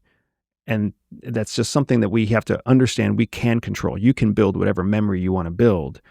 It's incredibly useful. Whether you want to network, use it to build wealth, or whether you want to remember a loved one. Yeah. I mean, it's kind of the skill or the talent of like a poet or an artist, right? Like the great artists of our time, whether it's, music or poetry or comedy, it is finding and sort of locking into very specific little nuance like moments and highlighting the beauty in them. And I think artists have a natural aptitude for this. And I actually like this approach because it's sort of lending itself to the artistic mind, right? You're using your logical brain to try to cement memories, but it is, in this case, I mean, it is like a beautiful poetic experience that you had with your late grandmother, right? Yeah. And because of your logical reasoning and the intentionality of that moment, you now have this emotional moment that persists, forever. Yeah. I feel blessed to have learned how to shortcut the memory building process, because pre-CIA Andy, or my life without CIA in it, I wouldn't have known what to do. I would have sat there in a chair across from my grandma, sad, and I would have just been like, I hope I remember this. I hope I remember this. I hope I remember this. But instead I got there and I already knew if I don't saturate myself in senses, I'm not going to remember this. So then I had to get into it. That's interesting. Yeah. How are these kinds of experiences for you? Like generally speaking, like these sort of like integral life moments, right? Like the birth of a child, the loss of a loved one. As someone in CIA who, typically speaking, CIA folks have a specific profile that, maybe not a specific profile, but there's a general assumption for sure. Assumption, right? That there's like a logical side, there's an ability to like compartmentalize emotions. When these sort of raw emotional experiences hit you, do you process them the same way you think the average person does? It's a really good question. So many of the stereotypes about CIA are fairly accurate, right? We are rational creatures. We do live in our logical brain. We are largely emotionally numb. We are traumatized in some way that kind of distances us from community. We would rather be alone than with groups. So those stereotypes are accurate. And the negative side of those stereotypes is also largely accurate. CIA did some fucked up stuff. We go to bed at night just fine. Like we have no problem, changing world leaders and, lying to our loved ones and doing all sorts of shit that other people are like, that's really fucked up. And we're like, yeah, but it's just in the name of American national security. And that's how I go to sleep at night. And there's other agencies that go through similar stuff. DIA, FBI, NSA, you name it. You're an undercover agent. You build a relationship with a guy for 10 years, and this is like your brother. You guys are in a gang together. He thinks your name is Chris. Yep. And then you sell him out, report him to the police. He gets arrested. He's a criminal. He should go to jail. Yep. But you were able to split and bifurcate this emotional and sort of logical, just brain. Correct. It's a specific skill. Absolutely. So we are that way. It's because we are that way that we are trained how to not be, victims to our own natural order. Because there are moments where we need to remember more. There are moments where we are, and here's what's funny, we live in our left brain. Most of the people we target are in their right brain. So you're targeting the opposite kind of person than you. Because if you were to target someone like you and try to sell them on espionage, they're going to be like, fuck that. Like, that doesn't make any sense. But when you target someone who's right-brained oriented, who's emotionally oriented, and you're like, what you need right now? A little bit of treason. They're like, fuck yeah, I do need some treason. Yeah. So we target people opposite from us. Well, if we're so ingrained in our own natural order, we can't connect with that person. So we have to learn how to connect with that person. And that's why they teach us this process, so that we can essentially understand more of what the other person's natural skill sets are. You're a comedian. You naturally care about shit that you see, you can see the, like, I'm putting words in your mouth, you correct me where I'm wrong. You can somehow see the duality of how something might be sad, but also how something might be funny. And you see it because you can see where the things don't make sense. Yeah, as a coping mechanism. I don't have that. I literally don't have that. Like when I see something happen, I just see what happened, whether it's a dog that got hit by a car, whether it's a tree that fell on a fountain, whether it's whatever, right? Like a kid that usually gets straight A's that comes home with a B+ and cries himself to sleep. I just see what happens. I can't naturally see the contradiction, the gap. I can't see how it's funny. Because I might see a dog that gets hit by a car and be like, oh, that's so sad. If it's not my dog, I'll be a little less sad, but I'm still like, oh, this is horrendous. But then I also see that the car that hit it was a Dodge. And I'm like, well, that's ironic. You know what I mean? Like, there's a part of me that's like, well, that's a little funny, but I'm not going to say anything. You know what I mean? But in my mind, I'm like, that's sort of funny. And then if I have a comedy friend, I'll be like, got hit by a Dodge. I mean, that's, if only he could read, you know what I mean? He would have gotten out of the way. You know what I mean? So that's something so natural to you. How am I ever going to connect to you if I can't see the world the way you see it? So CIA teaches me a little bit so that I can at least see that there's something I don't see. Right? So now I can at least tell you, I know what it is that you see that I don't see, but that doesn't help me see it any better. I know you see something here. I don't know what it is, but can you tell me? Interesting. So now we feel a little bit more connected. Right. Whereas there's, just like you said, you would see that the dog got hit by a Dodge and you wouldn't say anything. I want to be the one that you trust to say something to, even though I'm not a comedy friend. So I'm the one that's going to go to you and be like, dude, did you see that dog that got hit by a car? How did that make you feel? Did you see anything funny there? Because I was trying. And at least you could be like, yeah, he got hit by a Dodge. And I was like, oh shit, that is funny. But if otherwise, I would just be the one that's like, it's so sad. It's so unfair. The world's not just. And you would feel like you can't say what you're thinking. So if I want to make you trust me, I have to make it so that you feel like you can tell me what you're actually thinking. Interesting. So in a way, your CIA training, you know, because you already were this way prior to CIA. It's not like CIA made you into someone that was able to see things as they are, right? True. And again, I don't want to label you or all CIA people, but like there's maybe like a borderline like sociopathy in a way where you're able to kind of separate emotion and events and be like, okay, this is an event that happened and I'm seeing it almost purely rationally. And my emotional side is compartmentalized for whatever reason. Right. And it's still there in some capacity, but I would have to access it intentionally if I wanted to feel, which I could do. And it's interesting that in that case, if this is you were already that way before, and then CIA gave you the tools to be able to kind of do both a little. And so in a horrific sort of poetic moment, your grandmother passed away. Non-CIA Andy is, like you kind of were saying, is just sort of like, there she goes. Enraptured by the pre-version of you that's like, okay, she's passing away and she has this much time and my cousin's not going to make it. And that's sad for him, but I'm here and, you know, what can I do to actually help or whatever? Like, you're not thinking like, oh my goodness, I'm overwhelmed with emotion. I'm so sad that this person's gone. I'll never see them again. But because you have the skills, you're able to be like, oh, this is actually an important moment. And you're making the rational decision to be emotionally in touch. Is that a fair assessment? That's a very fair assessment. I would say that's like 98% accurate. Interesting. I know enough to understand that there's things I need to be doing right now to remember this, because this is something that I will rationally need to remember and want to remember. But if I don't do the things, I'm not going to remember, because all I'm naturally thinking about is essentially, how do I help? How do I help my mom? How do I help my aunt? How do I, what do I need to pick up? How can I take out the trash? Like, what can I do to help in this moment? When what I need to be thinking about, like what a normal sociopic person would think about is, how do I connect with this person emotionally? My mom is a phenomenal example of what I was like pre-CIA, because my mom and I are wired almost the same way. So she can't show love easily. And I think that's fair. Even if she's listening, she's not going to turn off the podcast for hearing that. I think she knows that she doesn't show love easily. And because she doesn't show love easily, for sure, none of us feel her love easily. So we've all had to learn how to see mom's love. Right. So mom shows love by asking you if you want something for lunch and then making you a sandwich. And then she gives you the sandwich, and then she's like, what do I do next?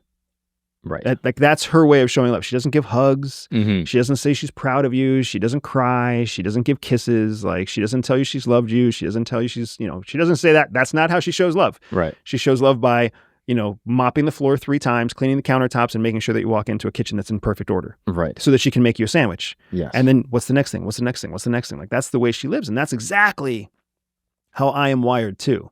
So when I first met my wife and we started dating, it was always just like, what can I do next? What can I do next? What can I do next? You want me to open the door? Want me to drive? Want me to pay? Want me to do the research to find the best restaurant? Like, what can I do? What can I do? What can I do? And my wife and I met at CIA. So she actually watched me transform over the period of dating from like this sequential order of kind of serving her or entertaining her or doing actions to show love to being more like, oh, we're only going to be 28 once. So I need to kind of like embrace being 28. And then especially after I started getting involved in like kinetic operations where we're killing people overseas, like killing terrorists and killing terrorist cells and that kind of shit, I was like, well, this could happen to us. Like at any given time, maybe from a bad guy or maybe just from a car accident or, you're doing other shit when you're a CIA officer, like you're running surveillance.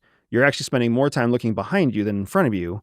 Really easy to imagine walking into a crowded intersection, having somebody like run you over because they're breaking the law and you're not paying attention because your situational awareness gets focused behind you instead of equally in all directions. Interesting. So all of a sudden I was like, I want to find a way to make sure we appreciate every moment that we're together. My wife, meanwhile, without the field experience, was like, why?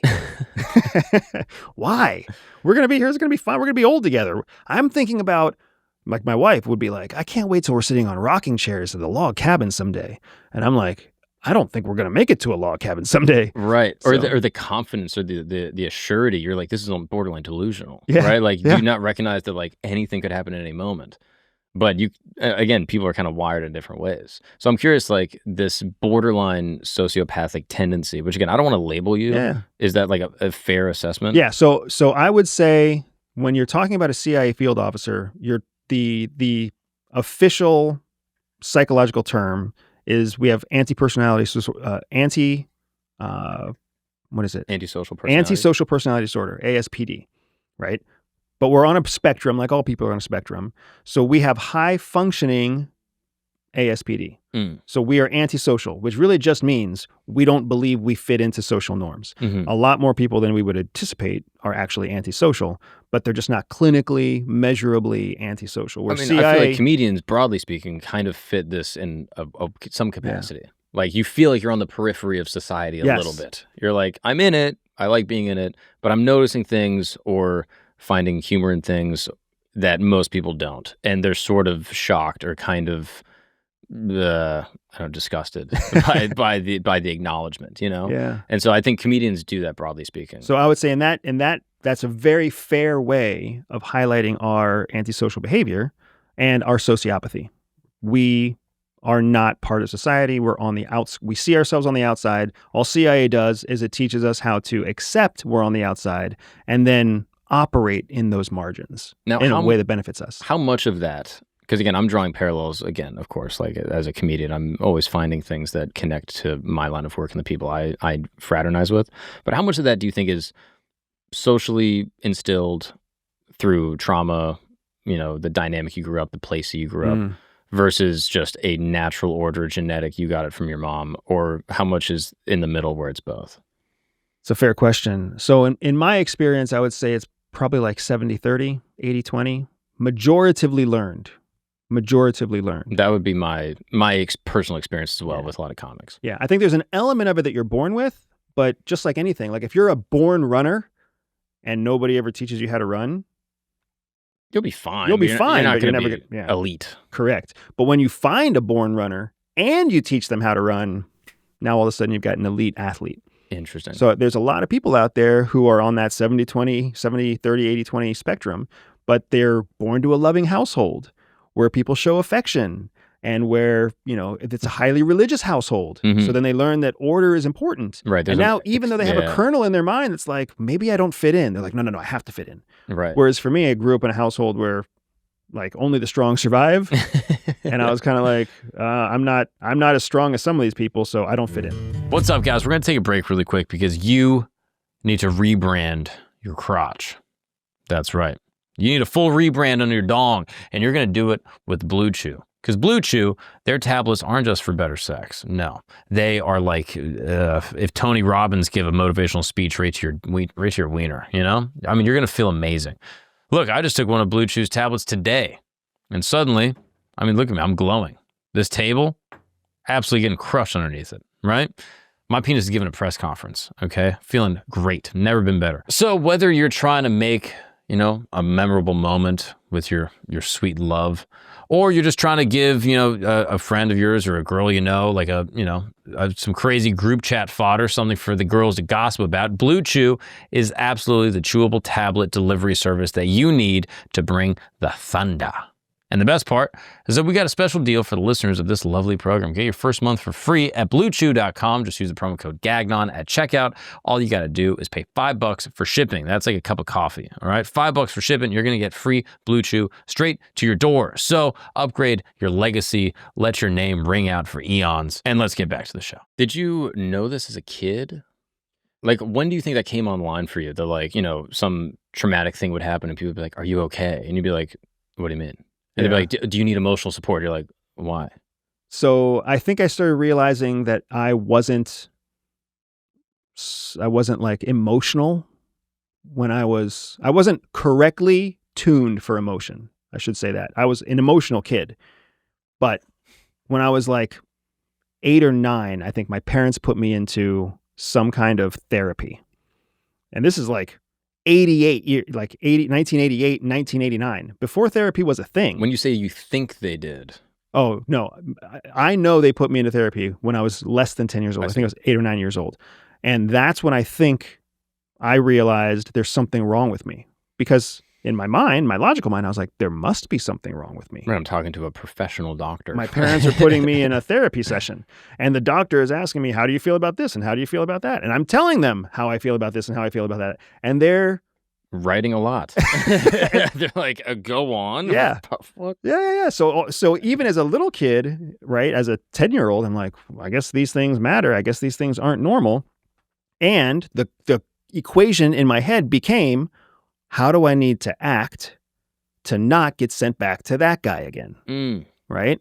And I would do well for a couple of years, and then I would do something wrong again, and then my parents would put me in something else. So 8 or 9 years old, they put me in for the first time.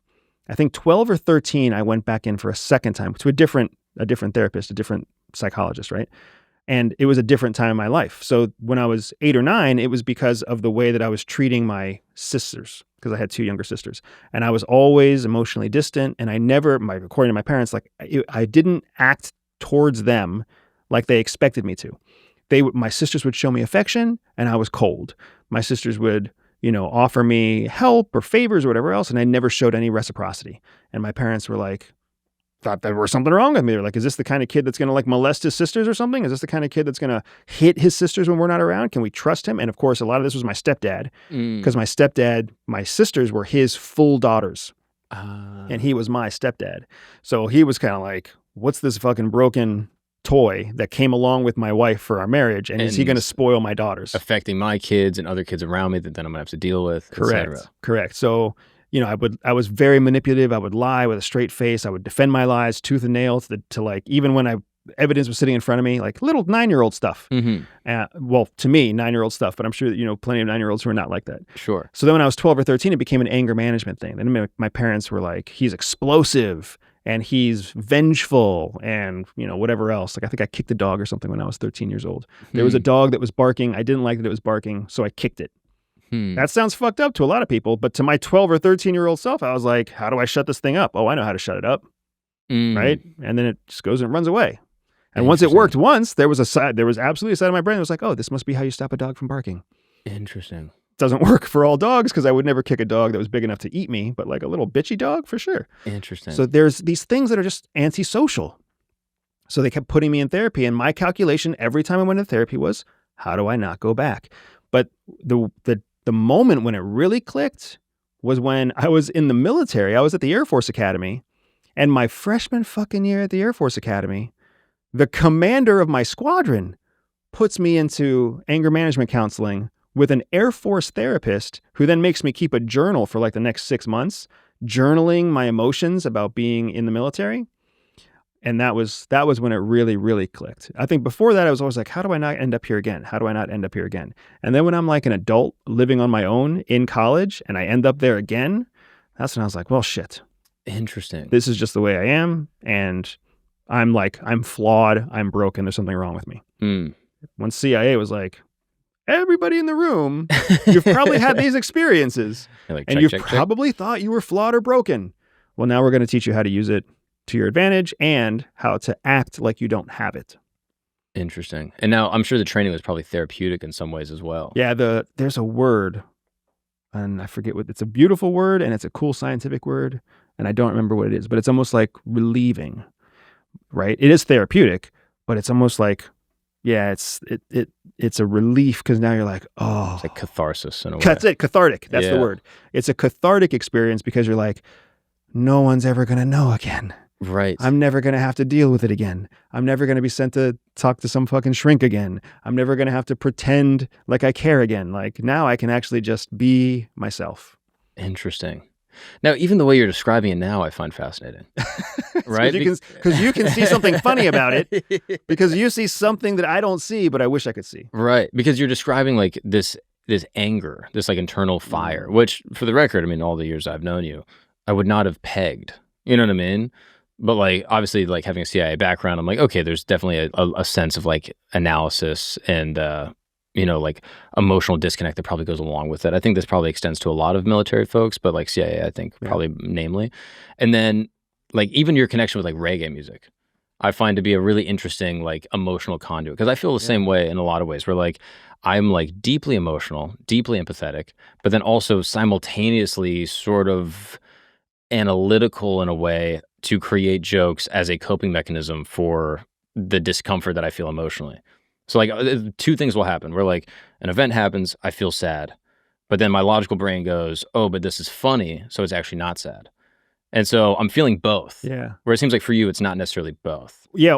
And my feelings are muted. Right. Because and that's the part that I'm sad about is I recognize, and my wife recognized that we don't really feel the big spikes of emotion. So maybe some people think that it's good not to feel super sad, but that also means you never feel super happy. Right. You get this little state of like ahedonia, as they call it. Oh, like this is nice like word. I think it's like a Greek word or something. But like sometimes it'll be like drug induced, where sometimes people will do like too much MDMA and they'll get like this emotional disconnect where they just nothing feels like anything. So I wish that I could feel stronger emotions, good or bad. But to your exact point, oh yeah, there it is. Yeah. And like the plus side of this is like the lows aren't as low, but the highs are, you're sort of in like this uniform little sausage of bleh. Which is super useful in the world of intelligence collection. Sure. And it's not so useful in everyday life because everyday life is supposed to be experienced. But in the intelligence collection world, what's nice is you're tying all of your success to something measurable, right? Intelligence reports, policy changes. There's always a scoreboard. It's always a horse race. So, but even in describing like the anger that you would feel, now you have ways to cope and deal with them, probably in healthy ways. Right. Where they, again, you can't really control your emotions. Like you'll still probably feel intense rage from time to time. Yeah. But you're able to control it. And like, I don't think you can fault anyone for the emotions that they feel. So, and stop me if you've probably seen this before, but what was really interesting to me is one of the things that they taught us at CIA training was that there's this thing called the emotional wheel. It's a great thing to pull up if you want to pull it up, Christos. So the emotion wheel, or the wheel of emotions, there it is. If you can click on a graphic and pull it up real quick. So what CIA taught us is that every person has a core emotion. All of us. We're all wired with something at our core. And on this emotion wheel, the core emotions are the ones that happen in the center of the wheel, right? So a really good one to use, scroll your mouse to the left and right click on go down to the next row. Right there. That one's an excellent one. There's only like 5 or 6 core emotions depending on which version of the wheel you look at, right? There's sadness, there's anger, there's joy, there's surprise. Like there's a handful of these emotions that make up everyone's core emotion. So the first thing you want to do when you identify a person is identify what their core emotion is. Mine is anger. So you identified my core emotion. once you identify someone's core emotion, you know what all other emotions filter through first, right? So if you take a look at this.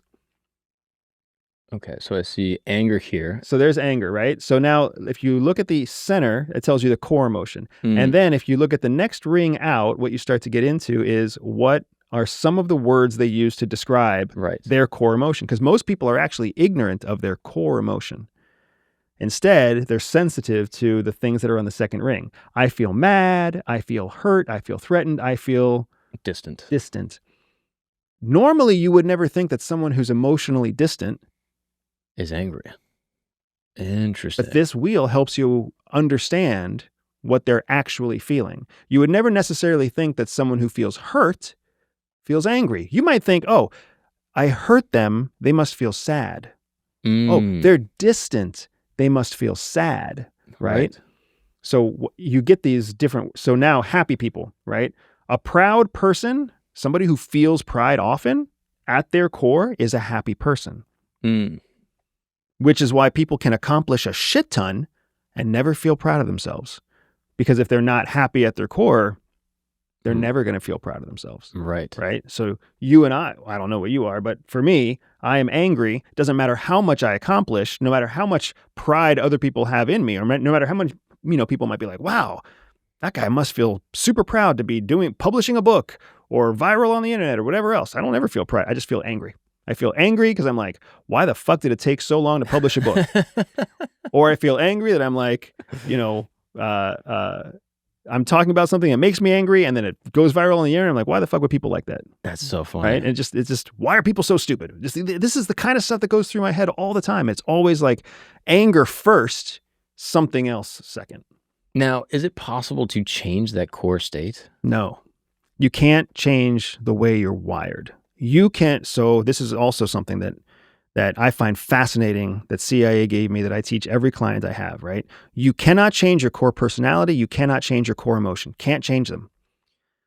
We all, most educated people, and for sure dumbasses, argue and they're like, oh no, that's not true.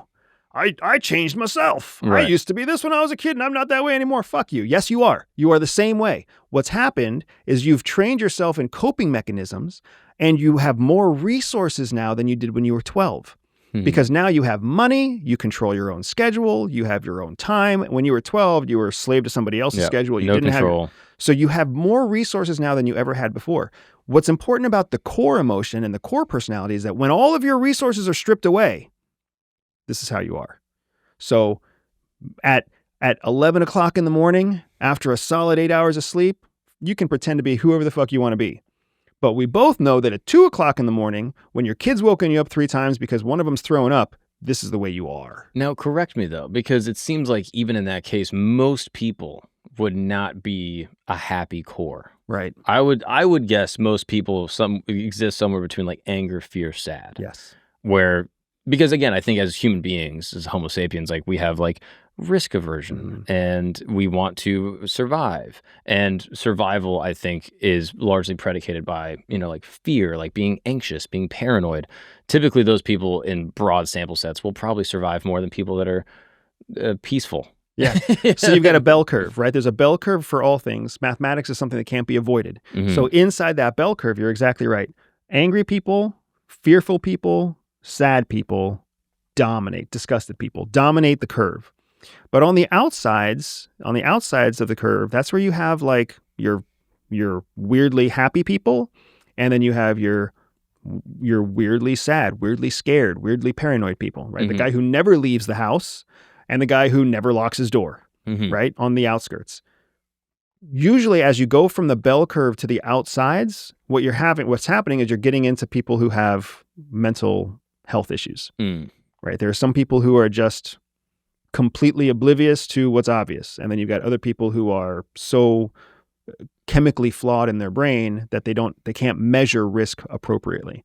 But in the bell curve of what we call a neurotypical person by and large is going to be either sad, fearful, or angry, right? In their motivation, because all of those things tie back to survival instincts, just like you said. Happiness does not tie back to survival instinct. You know, the person who died was the person who went outside and was like, I'm so happy to be alive, bear. Right. Right? Where the person who lived was the person who peeked out the front door and was like, there's a fucking bear out there. I already know it. Right. It's pretty too, but there's a bear out there. But there's something to be said, though, for someone that is happy and then the group sees like, oh, this person is so great that, you know, even in our darkest moment, they just make everyone feel good. So we're going to keep them in and we're going to have them well fed and we're going to make sure we take care of this person. Because they're good for like the sustenance of the tribe. So I did a TV show with A&E Networks called Beyond Skinwalker Ranch. And it's a reality TV show about, you know, aliens and government cover-ups and whatever else. So if you're into that, by all means, check out Beyond Skinwalker Ranch. But there's a crew of people that go into making a TV show. For our crew, it was about 13 people. Of those 13 people, there were 2 of us that were talent, and the other 11 were producers, camera operators, audio people, you know, whatever. One person on that crew of 13 was what we called a sunflower, right? A sunflower. Great, great guy. Exactly what you're saying. Always happy. Always lifted us up. Didn't matter if we were shooting until 2 o'clock in the morning on a day that was negative 20 degrees. Didn't matter if we were getting up at 5 o'clock the next morning. Didn't matter if breakfast was shitty or if lunch was cold or if we got the cars stuck in a sand ditch in like New Mexico. He was always happy. That was a huge part of why he was hired, right? He was the sunflower. He was also the least successful, lowest paid, most personally sad story of anybody else on the crew. Divorced, multiple kids, never got to see them, former alcoholic, you know, never successful enough to make it to like the higher echelons of what it takes to be in a TV production, but always perpetually happy. When I met him and I saw him on the crew, I had 2 simultaneous thoughts. I was like, this guy's important because without him, all the rest of us are going to do is just bitch and bitch and bitch. And this TV show is never going to get made because TV shows are shitty to make. They're hard to make. Right? It's like, without him, this whole thing falls apart. But then at the same time, I was like, that poor fucking guy doesn't even know how bad his life is. Or if he does know it, it's so deep in him that he denies it because he's always finding something to be happy about. Am I jealous of that guy? A little bit of me is jealous of him. Right. But a bigger part of me is like, I'm really fucking glad I'm not that guy. Yeah, it's and that's your outlier. Yeah, that's really interesting. But again, I'm even thinking about the layers. I'm like, just for me personally, where I'm like, okay, if I'm feeling good, I'm well rested, life is going good, then obviously I'm happy, right? What is there to be sad about? I'm so grateful. What an amazing life. And then, you know, you get some rejection and things aren't going exactly how you want. You have a bad set, your flight gets delayed. For me, I start to get like a little like anxious, borderline, just like internally sad. I never am angry at someone else. It's always just like, I should have known to change my flight. I should have left earlier. I should have done this joke. Like, I'm an idiot, But then if that goes on too long and I'm continuing to be sleep deprived, I'm losing energy, then I think I'll probably get angry in some way. Well, it's interesting because you've definitely been sleep deprived, rejected. You've been at your lowest of lows. Sure. When you were there, were you angry or were you sad? More sad. Then just anger is probably not your core. Yeah. But if you're like pushing me and you're like, you know, I'm getting pissed, then I will get angry. Yeah. You know, everybody gets all of those emotions. Right. But yeah, that's probably not the core. Yeah, that's interesting. Which is funny because every time I tell a sad person that their core emotion is sadness, they usually feel pretty sad. Right. And they wish they could be angry about it, but they really actually feel sad about it. Is that happening to you too? Do you wish you could be angry, but you actually feel sad? Or do you actually feel angry? Comedically, I wish that I had like, I think anger is funnier. You know what I mean? So part of me is like, I wish that when things happen, I could get angry about them. Because that is a funnier thing to do. Like, I've told this story on a different podcast, but like, I was walking one time and a lady was walking past me on the sidewalk and I'm just kind of like on my phone, I'm looking up, like I'm not fully distracted, but I'm not fully there. And she puts her arms out like this and then like shoulder checks me hard. And it was so interesting because I was like analyzing my own emotions where like my first emotion was like, oh, sorry, I bumped into this lady. And then I turn around and I see her arms are like this. And then my second thought is like, oh, that's like so funny. Like she would do this. And then like I got like a little angry that I was like, why would she bump into me? Like she intentionally bumped me. But then my final thought was like, oh, well, she's probably been like pushed around by guys on the street and she feels personally insecure. And so she's just lashing out at me, but it's not really about me at all. It's really about her. And so then I was just kind of like, oh, I should have paid more attention. And I also kind of feel bad for her. But like that was like the general thing. But like I went through all these different phases where I was like, I should go talk to her. But then I was like, for what? Like, this is not going to go anywhere. She's pissed off. She's going through her own thing. Like, almost like David Foster Wallace-y, like, this is water. Like, everything that's happening to you is just, like, someone else's own shit. So I never really internalize it. But, like, it kind of came down to, like, sort of sadness, I think, at the end of the day. So that's just, like, one specific example of, like, it's never anger. So there's I mean, this is the example that probably breaks the camel's back, but either way, it's still fun for me. So I hate Southwest Airlines. I hate Southwest. I hope you're listening. I hate your airline. But there's really no convenient flight from Denver to Jersey to Newark nonstop, except on Southwest. So my assistant books me on Southwest. Every time she books me on Southwest, she's always like, Andy, I'm going to book you on Southwest, but I promise it's because it's convenient. So I'm like, whatever. So I get on the flight yesterday in Denver, and I always spring the extra $35 to be in the first boarding group, right? Yep. Whatever else. Because you don't get a seat. Yeah. Because that makes sense. Fucking Southwest. So I get on and I try to go. I always try to find a window seat. I always try to find it in the first 10 rows. Blah blah blah. That's my thing. That's my go-to for lots of different stupid, angry reasons. But as I'm getting on, there's this dude sitting in an aisle seat with his overly large backpack sitting in the seat by the window. And he's in the first 10 rows, and I clearly know what he's doing. He's trying to save the seat for somebody. He's this like big middle-aged guy. He's got his back turned to the aisle. He's hunched over his phone like, oh, I'm so busy. I can't be bothered, right? I know this whole fucking Southwest shtick. I get it. So there's a spot for my bag above his head. So I put my bag in his head and I tap him on the shoulder. I'm like, I'm going to take that window seat. And he ignores me at first. Oh, and what does that do? Exactly. So I'm already, as soon as I see the guy trying to pretend when I know he's saving a seat, I was like, this is some bullshit. So I'm already angry. So I tap him on the shoulder again and I'm like, excuse me, sir, I'm going to take that window seat. And he's like, oh, I'm saving it for my daughter. And I take like a deep breath because I know how angry I am. The row behind him, there's a lady and another lady who are sitting, one at the window, one at the aisle with a space in the middle. The lady that's sitting at the window is watching me get angry at this guy, right? And she sees me get angry at this guy. I take a deep breath. I look up. She makes eye contact with me, and she's just like, here, just take my seat. Like, you can see her that's what she's saying with her body movements. She moves over to the aisle seat. I go take her window seat, which is one row back. And at first, I'm like, she must be the wife of this asshole who's saving the seat for his daughter. I can totally understand why you would want to save a seat for your daughter. For all I know, his daughter's 12 years old and whatever else. Why he didn't spend $35 on getting her first row seating, I don't know, because it's fucking Southwest. But whatever. See, the anger is so funny. It's like the funniest emotion to me. I find it hilarious. So then I sit down in the window seat and I say thank you to the lady. And I'm just assuming that they're all part of the same family. And she knows her husband's an asshole. And that's why she married him, because she's the kind of lady that's going to just give me her window seat because she wants to avoid the conflict. But then as the flight goes on, I'm like, these two don't know each other at all. They don't know each other at all. She was so uncomfortable by his behavior towards me and seeing my response to him that she just donated her window seat to the cause for like global peace. Which just made me angrier because I was like, this asshole now not only affected my day, but he affected her day.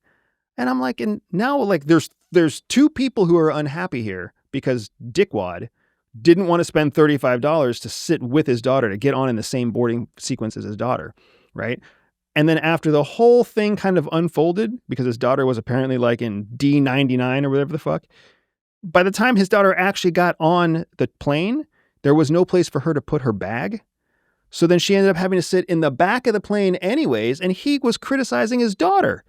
He's like, what do you mean? You should have checked your bag at the gate. Now you got to sit in the back and blah, blah, blah. And then a fucking Indian guy and some old lady ended up sitting between in the seats that I wanted to use.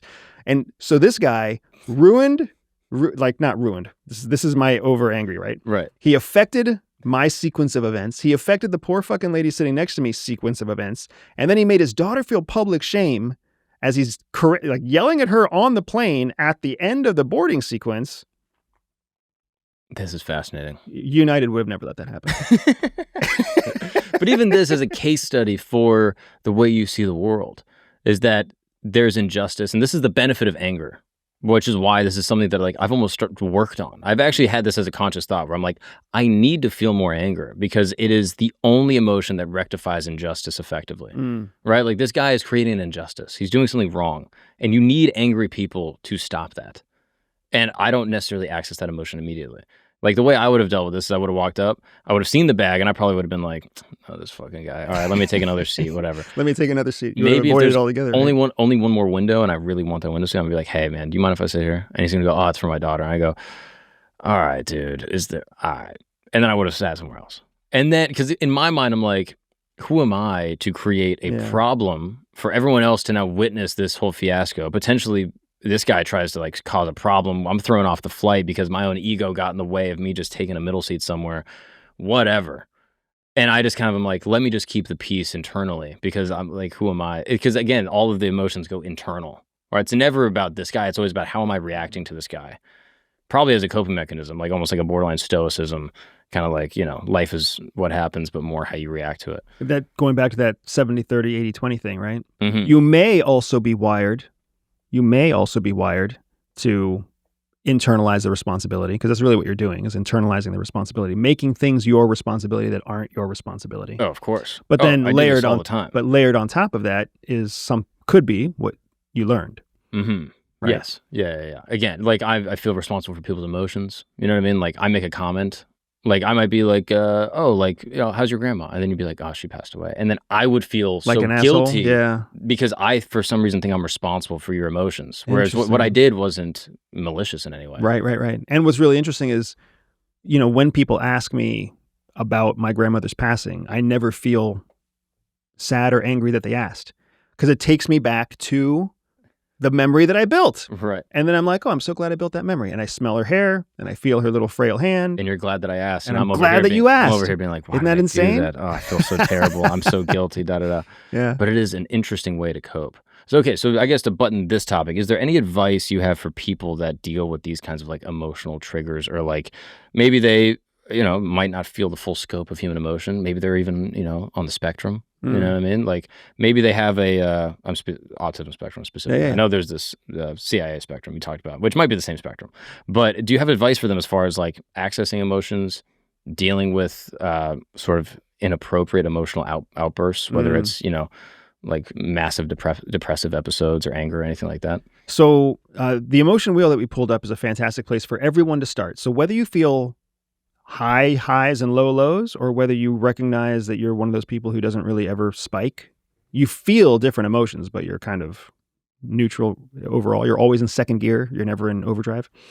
So whichever one sounds correct to you, whichever one of those sounds accurate to you, the emotional wheel is a great place to start to give words to what you're feeling. And you have to be able to name your feelings before you can actually work on your feelings. It's a phrase called name it to tame it. If you can name what you're feeling, now you can start to make it work for you. So if you know that you're sad, you can make that work for you. If you know that you're angry, you can make that work for you. You can use that second ring of words to identify the things that that trigger you, right? I would argue that the people who have strong emotions, high highs and low lows, those are the people who have the best chance of really being able to flip their core emotion into something successful. Because if you can identify what situations get you into the high highs, you can just set yourself up for those situations, right? Like for you have strong emotions. Sadness is your core emotion, but you have high highs and low lows. So it's led you to a career in comedy, which most people would quit on that journey a long time ago because they can't handle the low lows. Mm-hmm. Clearly for you, the high highs outrank the low lows by enough that you're willing to get up and try it again. Get up and try it again. You're not always using winning jokes. Sometimes you're experimenting with new material. I guarantee sometimes your new material doesn't land.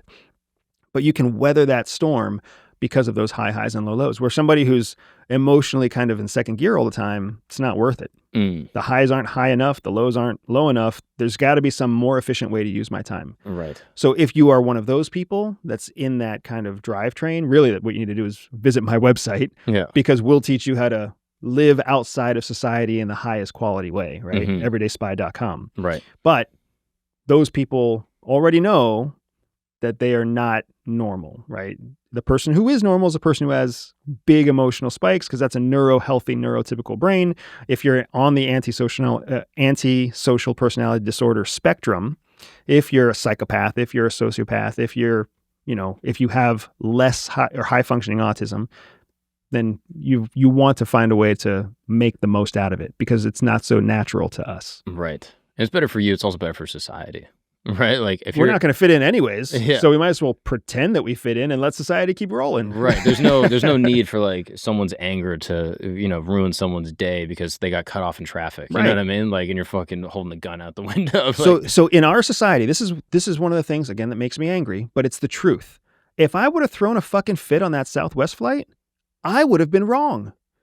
Even though I would have been following Southwest's policy. Right. Even though the stewardess would know what the guy's doing is wrong, nobody would have come to my aid. If I would have shown my anger in that moment, I would have gotten less help than when I was like trying to control my anger and had the poor, passive, sad lady in the second row who was like, please take my window seat because I don't want to see war break out.